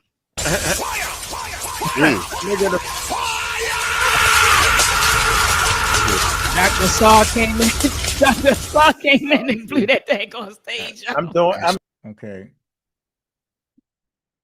But they want to give anything they want to give anything a bomb. Don't like this. Dr. Saw came in. Is I'm a Hubin Harrison. Okay, here we go. Wait. Damn, so I happen to be right here. All I'm saying is I'm a Hubin Harrison guy. Oh, It's yeah. my man. Yeah. Top notch. Look. Yo, these folks are crazy. I want you to see this woman response. Now, she was just bragging about Marcus Garvey.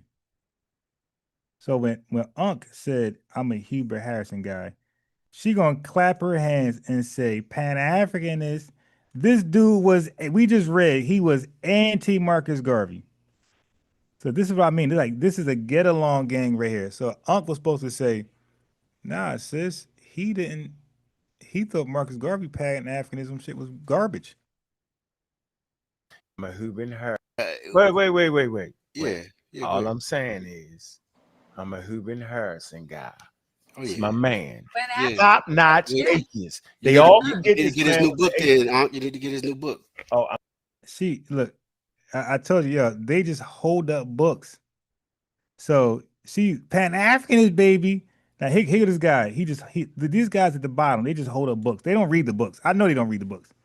You gotta get his new book. Like, they just happy to hold up books. Like, that's corny. I could hold up a bunch of books. That's corny if what I'm saying doesn't reflect that I read. I think when I talk, I think it's clear to you guys listening that I read. And not just read, I retain what I read and I comprehend it.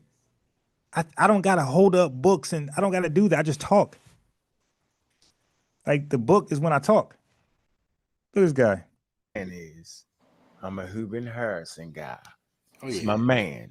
Yeah. Top notch Yeah. atheists. They all can get his new book then, Unc. You need to get his new book. Oh, I'm getting that. Now, this dude Hubert Harrison was born like in 1890 something. He talking about get his new book. He ain't got a new book. He's dead. Get his new book. Get his new book. I don't need to get the book, bro. His history is already sealed. It's documented. We read his old book. We read about him just now. What is the new book going to say about him in 2025 that wasn't said about him 100 years ago? You gotta get his new book. You gotta, like, these guys be book banging. I'm a Hubin Harrison guy. Oh, Oh It's yeah. my man. Yeah. Top-notch You, atheist. you They need to, all you forget need to this get his man new was an book atheist. then. You need to get his new book. Why do you have a book of Hubert Harrison and at the same time big up Marcus Garvey when Hubert Harrison hated Marcus Garvey? That's the confusing part with me. Like, yo, why are you bigging up people who so that lets me believe that they none of them read about Hubert Harrison. They got a whole book. We just read a couple things and we know more about Hubert Harrison than all these guys. Cause they just hold up books. They don't read them. They just book bang. So we got Rastafari crust the mark of the beast already. That's Old Rich Souvenir. Born Enemy Scorched Earth says, bet she got a purse full of old time hard candy. uh she should have head up she should have held up a Dr. Seuss book because that's what she looked like. Hey, listen, uh man, it's sad. Like they just book banging. Born Enemy is funny. So Born Enemy, what are we? Are you the FBA? Or are you a supporter? Or you a critic FBA? Let me know because FBA's got to get a lineage wrench. You dig? That's just part of what we do here. Oh, I'm getting that tomorrow. While we on there, I'm gonna get that. Top notch. I'm getting that tomorrow. For what? What more can you read about this guy? Did some new information come from classified government files? Like, come on, stop, man. How many books you gonna buy this guy? You only need one from a credible scholar, historian. That's it, man. You don't, what else can you gonna get? What else you gonna get? Atheist. Everybody want to act like they knew what it was. So let me. Atheist. No, he wasn't that. See, we want to soft shoe that part, right? I'm saying his thinking was a whole lot of everything. I think he was a gift to African Americans. He gave space in our brains to rethink every damn thing. And I'm gonna stop right there. Go ahead, bro. Hey, hold on. No, hey, no, you can't stop right there. What was the beef between Hubert Harrison and Garvey? Tell me what it was. Okay, so she clearly asked, what was the beef between Hubert Harrison and Marcus Garvey? So it looks like she might know something, but let's see if he actually said what the beef was.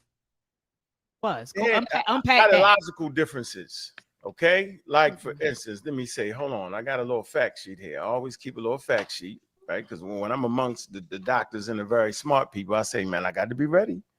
Okay, so you're always ready. You're always So Born Enemy said Unbiased Sports. That name is still fearing half of YouTube. Yeah, that is a debating name that kicks butt on Sunday TV. What I would like to say is that Hubert Harrison and Marcus Garvey were both influential in the Harlem-based activism. So she said, "What's the beef?" He said they both were influential. He said they both were influential. So, family, is he telling the real story about Hubert Harrison and Marcus Garvey? What I just read? He's acting like I'm crazy in the text, like saying, "No, I did do it. You did not do it." Early 20th century. Okay. Through initially supportive, Harrison later became vocal critic of Garvey. Okay. Their rivalry highlighted different paths. That's just what the doctor just said. Different paths for Black liberation and socialism and Pan-African nationalism. Hubert Harrison's approach. His approach was socialist and secular thinking. See what I'm saying? Focused on class analysis, advocated scientific literacy and rationalism, emphasized This guy's crazy, yo. interracial working class solidarity, and believed in grassroots education and political organizing. Marcus Garvey's approach. He was an advocate for racial pride. Okay, nothing he said about Hubert Harrison saying Marcus Garvey is a fraud.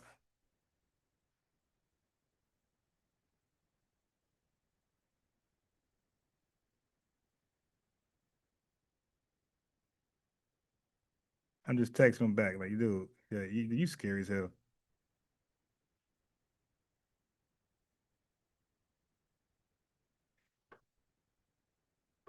This is some of the issues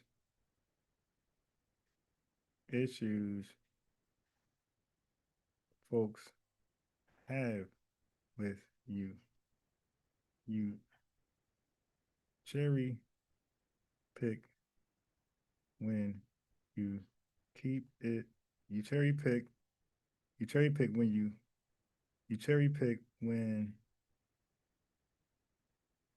to be honest, depending on your panelist. Mm-hmm.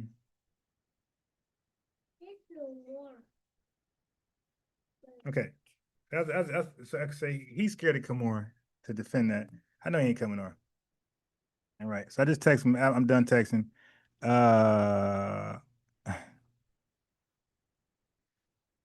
Okay.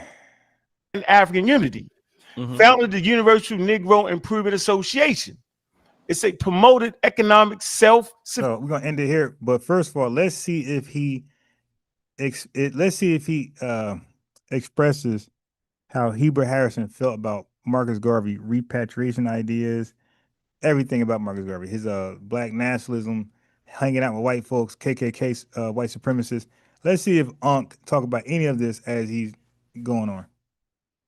Efficiency through enterprise like the Black Star Lines. Focus on mass mobilization and return to African vision. All right. So we just see the two things out there, and there's some points of conflict as what? Harrison accused Garvey of authoritarianism leadership. Disagreed with Garvey's separation from labor and socialist movement. Criticized Garvey's economic ventures as unrealistic and exploitative. Said he was exploiting people. It saw Garvey's movement as more emotional and speculative than serious politics. Man, legacy and impact. Harrison is remembered as the father of Harlem radicalism. Garvey inspired Pan-Africanism and global black nationalism. Their conflict highlighted the diversity and strategies of black liberation movements, both influential later activists through long different ideological lines. And we got some books by Jeffrey B. Park. All right. Anyway, family, I think we can officially RIP Marcus Garvey based on this this live right here. I think we can, like what I'm saying, we can mention them and expose them, but I don't know if we need to do another live podcast addressing him solely, you dig? Because I think we heard enough, we read enough. There was something else I did have that I didn't read. I'm trying to think, should I read it? Because I'm ready to get off. There was something about Marcus Garvey. Is you and I? Let me see. Nations. You know what?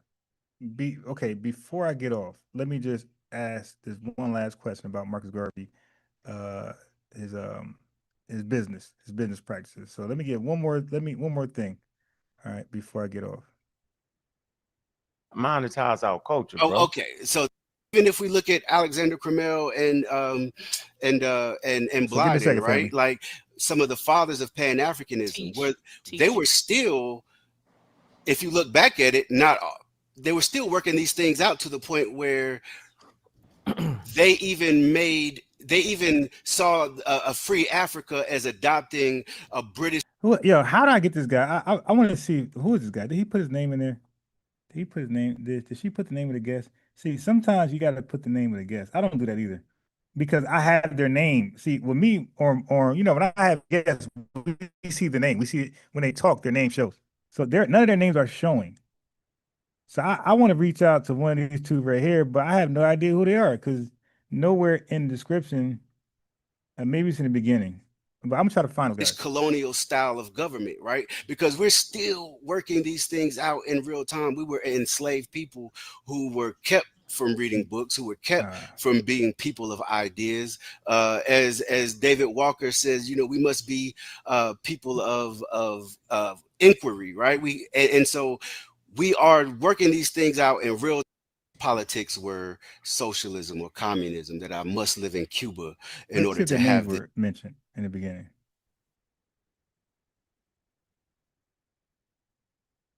I would love to. I'm sure they got a YouTube channel somewhere, and I would love to try to get one of those two brothers or both on different times.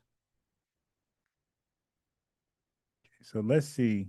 So about over here, I think they're gonna introduce them. That Umar is the Asar Winkler, and our good sister, the brother Rakeem Shabazz, Dr. Dennis Asar Winkler, and our good brother Rakeem Shabazz. Okay, Rakeem Shabazz. Let's try to look this guy up. Those Shabazz, they not debated Shabazz guy already? Rakeem. I think I already beat up a Shabazz guy already. Oh, what do you know? Rakeem Shabazz interviews. Oh, that's the guy. Why man, that dude Wise Dumb TV. I'd already tried to reach out to this dude, man. All right, hold on. All right. Yeah, Wise Dumb. Hey, yo, listen, family. I definitely wrote Wise Dumb TV. Wise Dome TV. I definitely wrote him to try to talk to him 100%. And this guy dodged me like a mud, never responded to nothing I said. Wise Dome TV. Okay. So I'm going to try again. So, okay. So I'm going to try again to reach out to this guy. I'm going to click a couple of these. One of these channels got to be his. Okay. So let's go back. Who's the next guest? Dr. Dennis Asar Winkler. Dr. Dennis Asar Winkler. Okay. God damn. Dr. Dennis Asar. Dr. Dennis Asar Winkler. Like, really, bro? Winkler? Pause. Oh, we got him. Oh, my God. Why he look so different? Okay, yeah, that's him. That was 4 days ago. Oh, my God. He got the drums and everything, man. All right. Okay, cool. All right. So now we got him. We got him. So I'm going to write both of them again.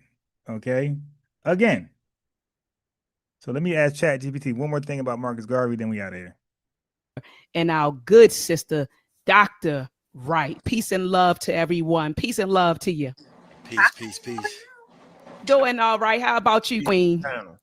Good, good. That's my girl right there. You know how I feel about Dr. Wright. Everybody know I'm always promoting her book, Booker T. Washington in Africa. For those who don't know, Brother Unc, she literally wait. So before I play that, because I got her in my playlist for something Black fake or Indians done for us. For something else that let me see. She's in my playlist for another video. Let me see if I can find it. So in my FBA News and Updates playlist. So New York City's no. See, this man, I have a lot of stuff that I want to get off, but that's next live. So we could get off Pan-Africanism. Pause. Finally. All right. So let me see. I ain't playing up with this guy. Let me delete this guy. This Nefer can. I hate that dude. He's so corny. Okay, let me see the video with Dr. Maya.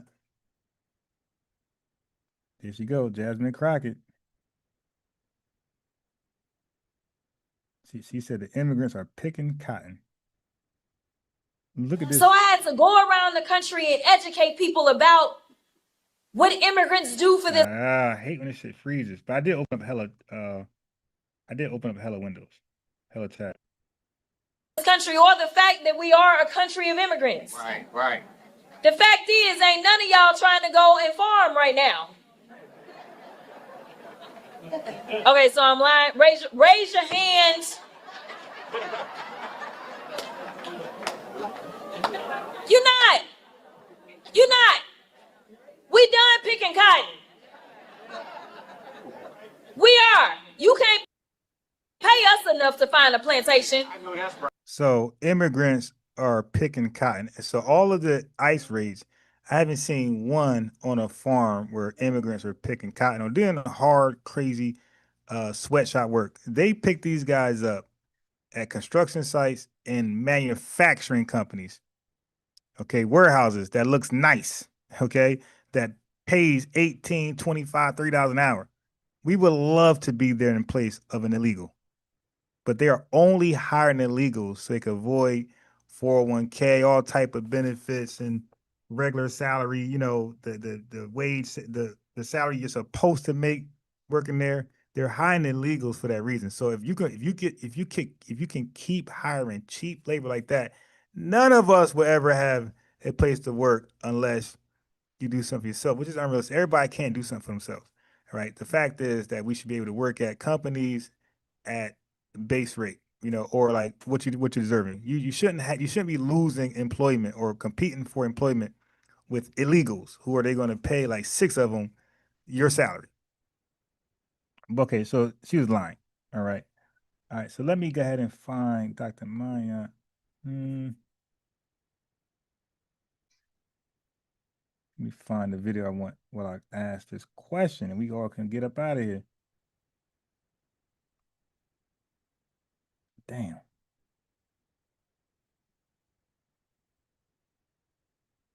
Did I save it? I don't think I did. All right. So let me do this one instead. Hey everyone, it's me, Kaylin. Welcome back to my channel. For those of you who are new here, my name is Kaylin. I am a native New Yorker who has been living here in Namibia for about the last 14 years. And I am married to a Namibian. I first came here as a volunteer teacher. I met my husband, who's Namibian. We married. We have 2 kids, 1 on the way. The 3rd one will be here in about 2 months. And we have 2 dogs. Today, I want to talk about how even after living here for 14 years, I refuse to participate in diaspora wars.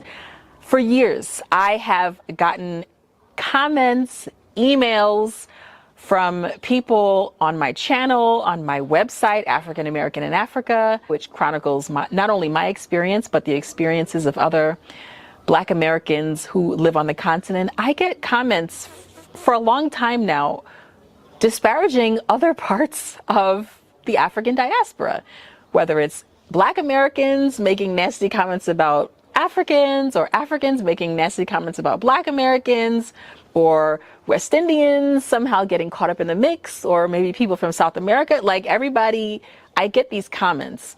Now, I have chosen not to, I usually just delete them because I don't even like entertaining that sort of discourse on my channel. That's what I try my best to delete as much as I can, but some of my videos just get a lot of comments and then it just gets out of control, or, you know, life gets busy and I don't delete as much as I need to. But today I'm going to talk about, even after 14 years of living on the continent of Africa, as challenging and up and down as it can be, and I will be the first to say it is not a cakewalk, I still refuse and I try my best not to get into diaspora wars. Why? The first reason is my own genetic background. My mother's side is from New York City, from Brooklyn, New York, but they actually immigrated to New York City starting in the early 1900s. See that? So when we ask certain folks like, yo, where you from? They know, especially in our FBA spaces, you know what we mean by when we say where you're from. We want to know if are you FBA or not. Real simple. And they'll sit there and say, I'm from Brooklyn. It's like, okay, man, you know what I mean. So she just did that. Oh, Brooklyn. Oh, but then they're immigrants. Background. My mother's side is from New York City, from Brooklyn, New York, but they actually immigrated to New York City starting in the earth side is actually from the South, from rural North Carolina, a little town called Greenville. So my dad grew up very, very Southern, you know, that Southern Black culture in America. Shit. Hold on, it's freezing. Give me a second. I'm trying to type this into what you call. My kids, I have, like I said, 2 kids and one that'll be here in about 2 months. Wait, what'd you say about her dad? I missed that part. He's Southern, but wait, what? From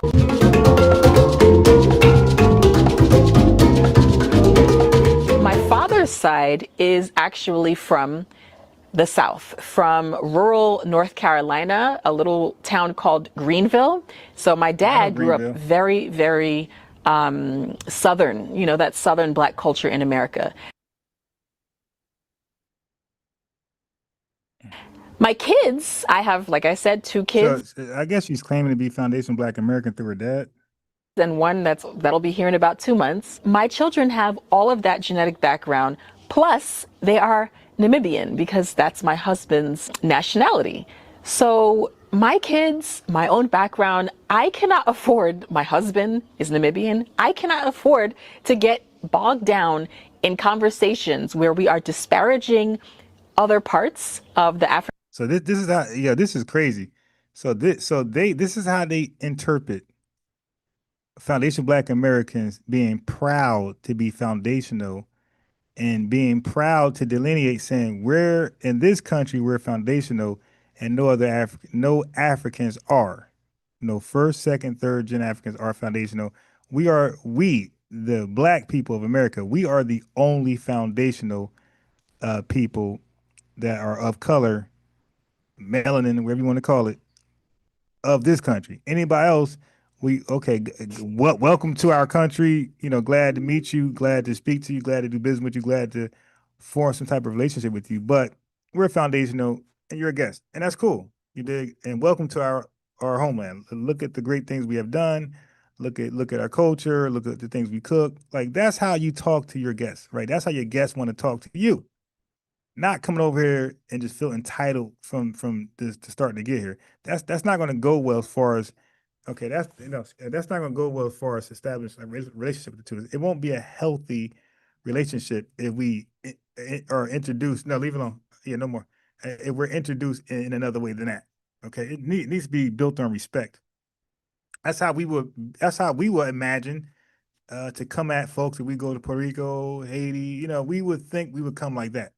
Like, hey man, what's up? I'm willing to learn about your people and what you had going, the struggles and the accomplishments. We're not gonna come there just kicking our feet up with our flag, like, yo, what's up, brethren? You dig?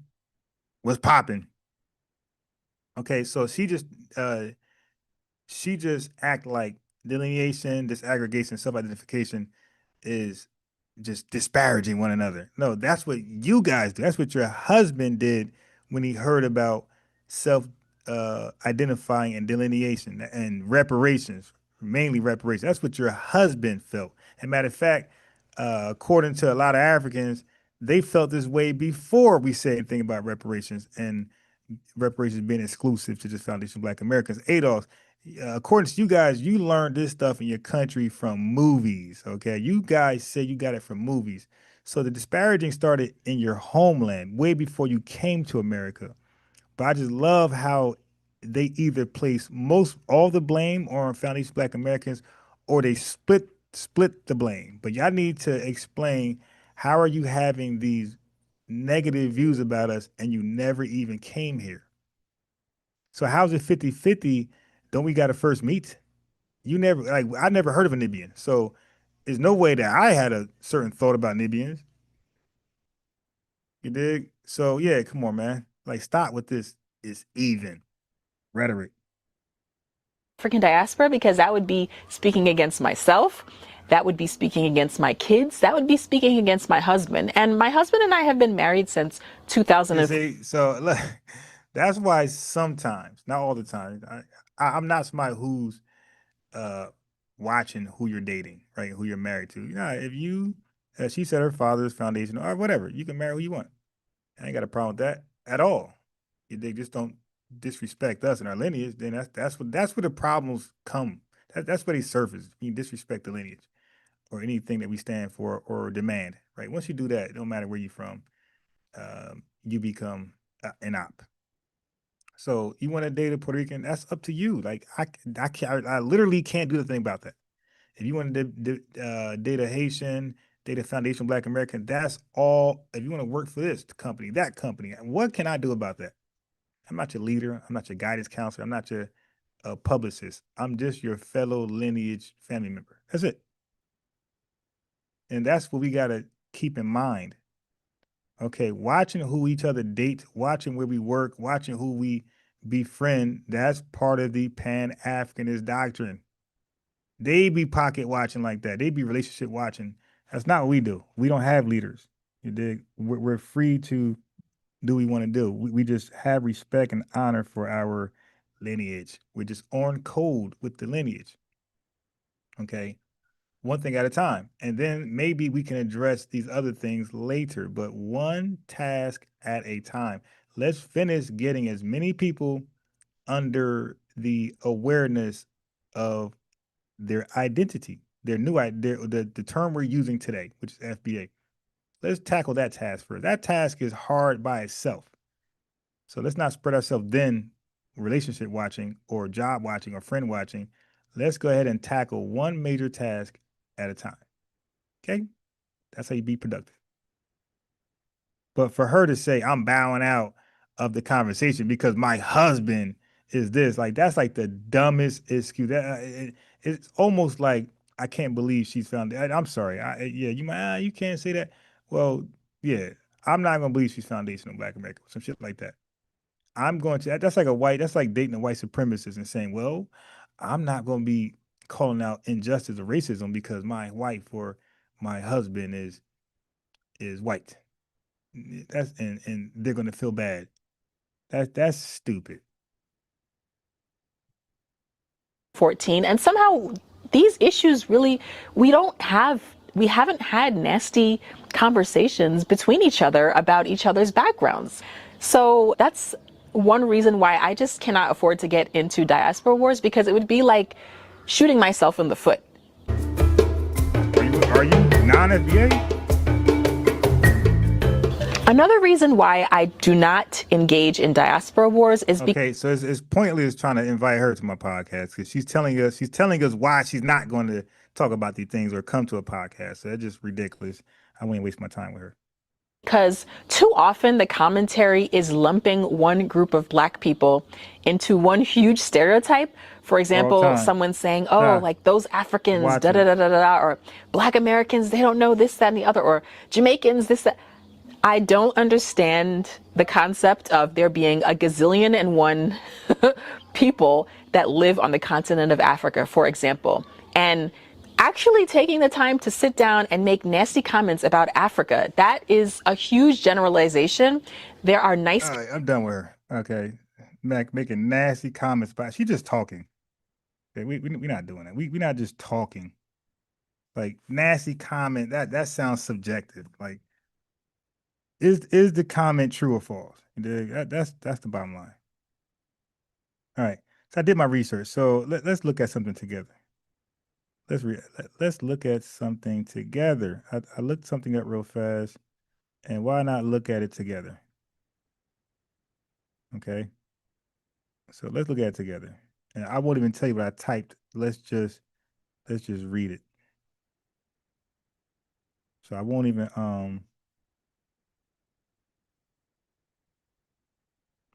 yeah, I'll show you what I typed in. Okay, so let's get her out of there. So I still gotta write this guy. And okay, so last thing, and then we're out. Last thing, for real. Okay, so last things. I asked the question. Let's get the answers. Yes, Marcus Garvey's financial mismanagement and misuse of investment funds. That's the part, misuse of investment funds, particularly regarding the Black Star Line, was a major issue that eventually led to his conviction and deportation. Below is a detailed breakdown of the facts. So I didn't read this, trust me. I didn't go into the business of the BSL. So what were investors promised? Garvey's Black Star Line, BSL, was marked as a Pan-African shipping company that would, look what it's going to do. It was going to transport goods and people between the U.S. and the Caribbean and Africa, be owned and operated by Black people, yield returns on investment through commerce and passenger service. So family, yes, he did. He promised these are not donors like Umar. So Umar learned that much. He said, no, I ain't doing investors because I got to keep to my promise. But donors, I ain't got to keep to a promise. So Marcus Garvey promised that his donors would be making money if they bought stocks. Who buys stocks not to hope they go up and get some money back? Okay, so get a return on your investment. So Garvey sold shares at $5 each, mainly to poor Black Americans, claiming it was their chance to own a stake in a global Black company. You see, he's talking that brother polite stuff. Okay, so now, was there fraud or misuse of investor funds? Yes, there is strong evidence of financial mismanagement, exaggerated claims, and improper use of funds. So we're going to talk about this on top of everything else. Ships bought were poor quality. Okay. How are you buying ships and nobody knows anything about ships? The first ship, SS Yarmouth, was old and in poor condition, requiring expensive repairs. This sounds like the schools that Umar bought. Expensive repairs, expensive renovations to the school Umar bought. Garvey and Umar and their team lacked shipping or logistics experience. Umar lacked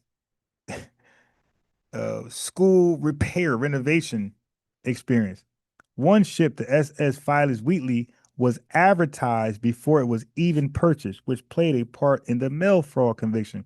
So Marcus Garvey was soliciting this. This is the charge. He was soliciting. He was trying to raise money. Investor money, stock sales for that ship we just read, the SS Phileas Wheatley.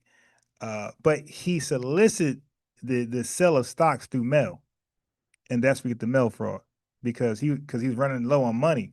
Because when you have donors and investors and you're not delivering, the money burns through the ground. You dig? You're gonna need more money. So now he's trying to get donors to investors to raise capital to buy this other ship, but this time he's lying. He doesn't have the ship. So he's promising them something. Now you can only do this with donors. So Umar can promise his school with donors. Okay. But with investors, he could do the same thing, but he cannot. So now what Umar cannot do with investors, say he already have ownership of the school. Okay. Now, hey, send me investment money so you can get, return your investment. That's fraud. That's what Garvey did. He claimed ownership of a ship he did not own, and he solicited in the sale of stocks through the mail. So that's what built the case. All right. So check this out. So now they always talk about the grocery stores and businesses that Marcus Garvey owned. Well, let's talk about his grocery stores and his businesses. And don't forget, I said let's talk about his. What happened to the members owning their own businesses and grocery stores? Why everything is Marcus Garvey's? Watch this. While money was raised to invest in ships, Garvey also bought other businesses, a grocery store, a restaurant, a printing press, and a clothing store. This is the stuff that he's buying, telling you to get out of America. So while he's trying to convince you to get out of America and repatriate to Africa, he's investing in America. He don't plan on leaving. Okay? So these businesses were often underperforming or failed quickly. So these folks brag about, oh, he had other businesses to bring in income. Lies, lies, lies. It appears that Black Star Line investors were not told, listen, family, I always ask these folks when he bought these businesses and stores and restaurants, who money did he use? And you get crickets. So we're reading it. It appears that Black Star Line investors were not told their money would go to these ventures, meaning Garvey diverted funds away from their intended purposes, which legally borders on fraud. So he's selling you stocks to have stake in the ship company, BS Black Star Line. But meanwhile, he's buying a chicken shack. He's buying Bobo's Chinese chicken shack. He's buying a cleaners with the money, but all the while telling you is going to a steamship company. But he is anchoring himself in America while he's flying you out. Okay, so this is a key issue. If you raise capital for one business, the ships, but spend it on others like a grocery store, that's fraud unless disclosed in the offering documents. See, family, nobody asked these questions about the businesses. How did he fund those? See, I don't do that. I know this dude's a scammer. He's broke, poor, coming from Jamaica. So I know he's mismanaging the money, and I know he's using the investors' money to buy these businesses. I knew that. So I asked the right questions. Okay, now watch this. He promised returns. Were returns ever paid to investors? There is no known record of any investor receiving a return on their investment in the Black Star Line. Nobody got money back. The company was operational for only a short time, for 3 years, 1919, 1922. The business was plagued by poor management, unqualified leadership, speaking of Garvey, Marcus Garbage, sabotage and surveillance by the FBI, unprofitable voyages, and ship breakdowns. Because of all of this, the Black Star Line never turned a profit and eventually collapsed. What was Garvey convicted of? Well, we already know that. In 1923, Garvey was convicted of mail fraud. The government alleged he used the U.S. mail system to deceive investors, specifically by promoting a ship that hadn't been purchased yet as Phyllis Wheatley. He was sentenced to 5 years in prison, but served 2 before being deported to Jamaica in 1927. Garvey represented himself in court. He had the plebiscite babble going on, which many consider a critical mistake and came across as unprepared and confrontational. Oh, he's out there debating in court. Shut up, let me talk. I ain't finished. Let me finish. The judge like, Garvey, land your plane. Okay, so 5. Was it all sabotaged by the government? Okay, so yes and no. J. Edgar Hoover and the FBI were obsessed with Garvey. The Bureau of Investigation, that's what it's called. It was the BOI, not F. It's a B. I said FOI. It was the BOI. The Bureau of Investigation, later FBI, infiltrated his organization with black informants, e.g., James Wormley Jones. I gotta look him up. The government sought to neutralize Garvey, similar to later COINTELPRO tactics. And then no. Okay, so it was yes and no. Okay, yes and no was the question. Was it all sabotaged by the government? Yes and no. Even Garvey's internal allies complained about poor management, lack of transparency, and arrogance. So people who were down with the cause, black fists up, were complaining about poor management, lack of transparency, and arrogance. Sound like Umar. Okay. Investors were misled. That's the true part. That got nothing to do with J. Edgar Hoover. The investors were misled, which is a legal issue regardless of government motives. You dig? So you, Garvey, you misled investors, not the government. So was it fraud? That's all we want to know. Summary, was it fraud? Yes. By today's standards, and even then, Garvey's actions likely constituted financial fraud. He raised money under false pretenses. No transparency was given about where funds were going. No returns were ever given to investors. Garvey used funds to buy businesses for the UNIA without delivering what he promised to shareholders. Even ardent Garvey supporters admit he lacked the business discipline required for such an undertaking. So everybody, even the supporters, is saying Garvey was in over his head, and they are saying the same thing today about Dr. Umar Johnson. So Garvey is officially cooked right alongside his predecessor. Okay, Umar Johnson. They are both cooked. So I wanted to add that final nail in the coffin about the investment funds. Yes, he tricked the money off to other things not named BSL line. Okay, family, I hope I did a satisfactory job today on Marcus Garvey. I hope I said some things that you may have read yourself. I confirmed it. I hope I said some things you never heard of, and this is brand new to you. I hope I sparked some ideas like, wow, I never thought to find out where the money was going outside of the ships. Was it going to these businesses? Yes, he tricked the money off and had to go other ways that the investors were not in the know of. That's fraud. So he's fraudulent many ways than a little. So when I debate Marcus Garvey on my channel, and I say this dude is a fraud, he's Marcus Garbage. I'm not lying. I'm not using the best of language because I don't want to always use white gloves to handle slop. You dig?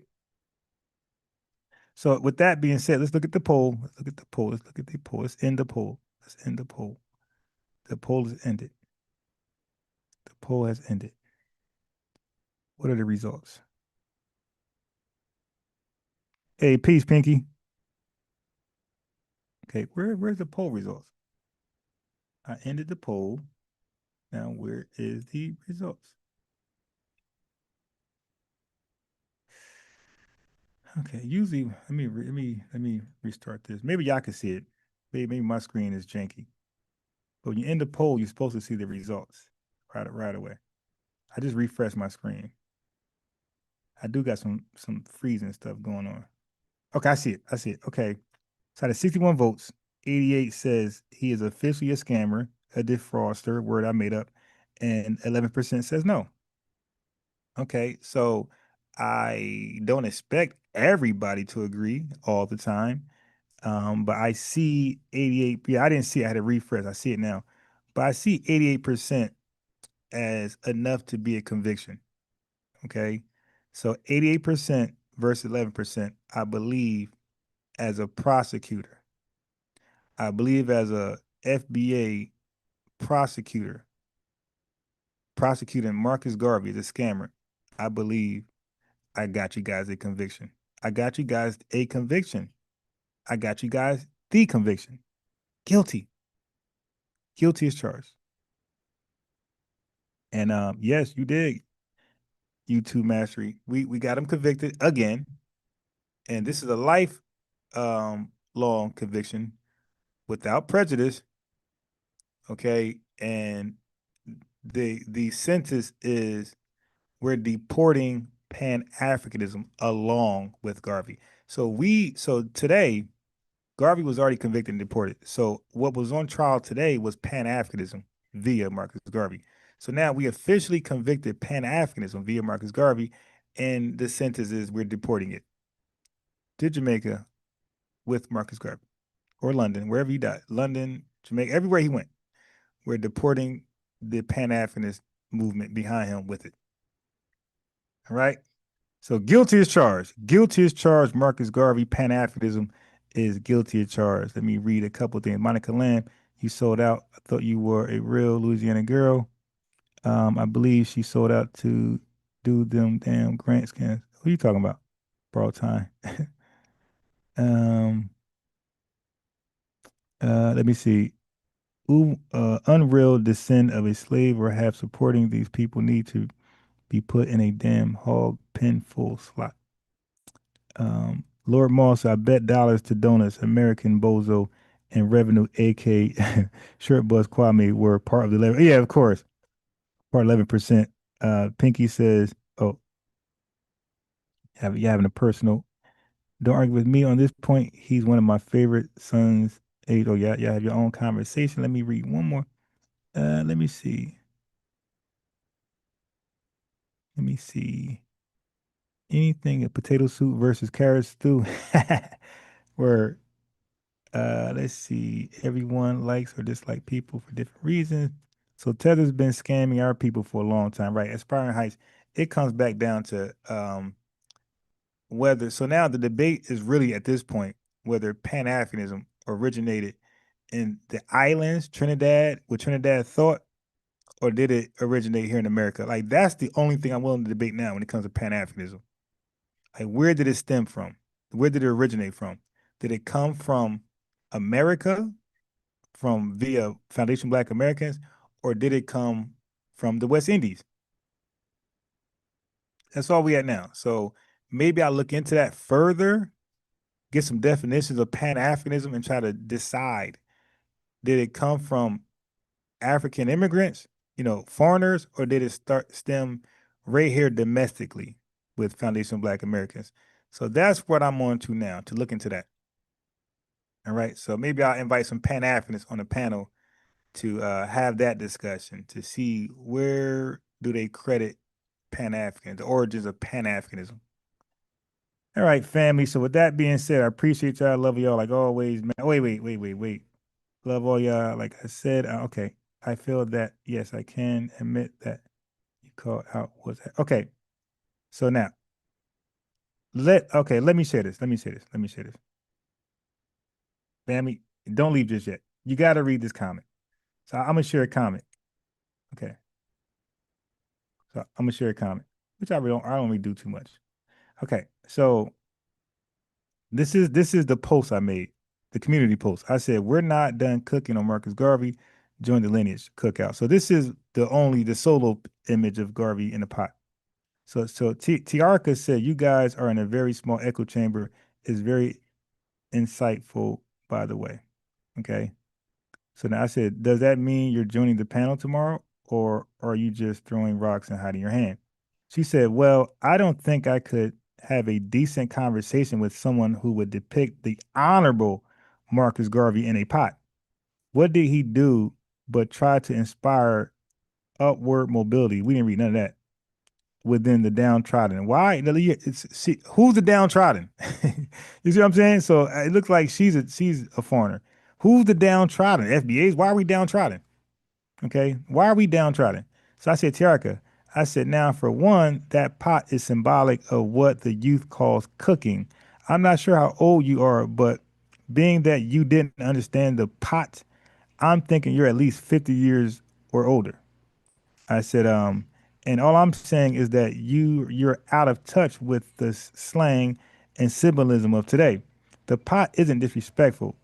It's inviting others to cook, quote unquote, cook, quotations. I'm inviting you to talk about the legacy of Garvey, nothing more and nothing less. I want to know how you came into the knowledge of Garvey and how did he inspire you in your life. Then we'll go over J. Edgar Hoover and his whole role, et cetera, et cetera. So she came back just now. She said, okay, I feel that. Yeah, I can admit that the age gap that you called out was accurate. Okay, now I appreciate the invite. I really do, but I'm not going to come and disrupt you young brothers and sisters cipher. No one is against y'all on this side of the age gap. But one thing is that we have to reinstitute back into our society is respect for the elders. That has to be a key element in your building.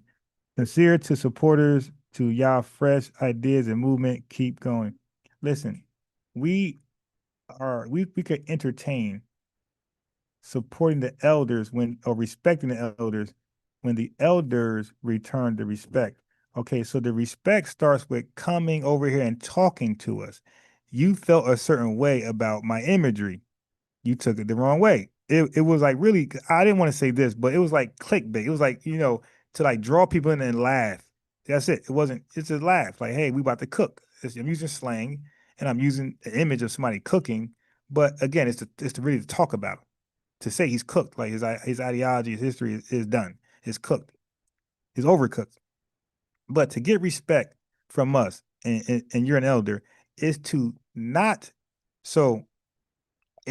reject the invitation. It's to accept the invitation. If you reject our invitation to our olive branch, so to speak, to come build with us, the age gap crew, the younger from you, that is the start of respect. But if you reject our invitation of love, you don't get the respect or love from us. It has to be twofold. So no, okay, you rejected us, we had to reject you, no matter how old you are.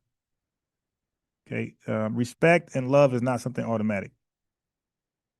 Right? It has to be something worth fighting for. It has to be two sides willing to go the necessary distance to accomplish that.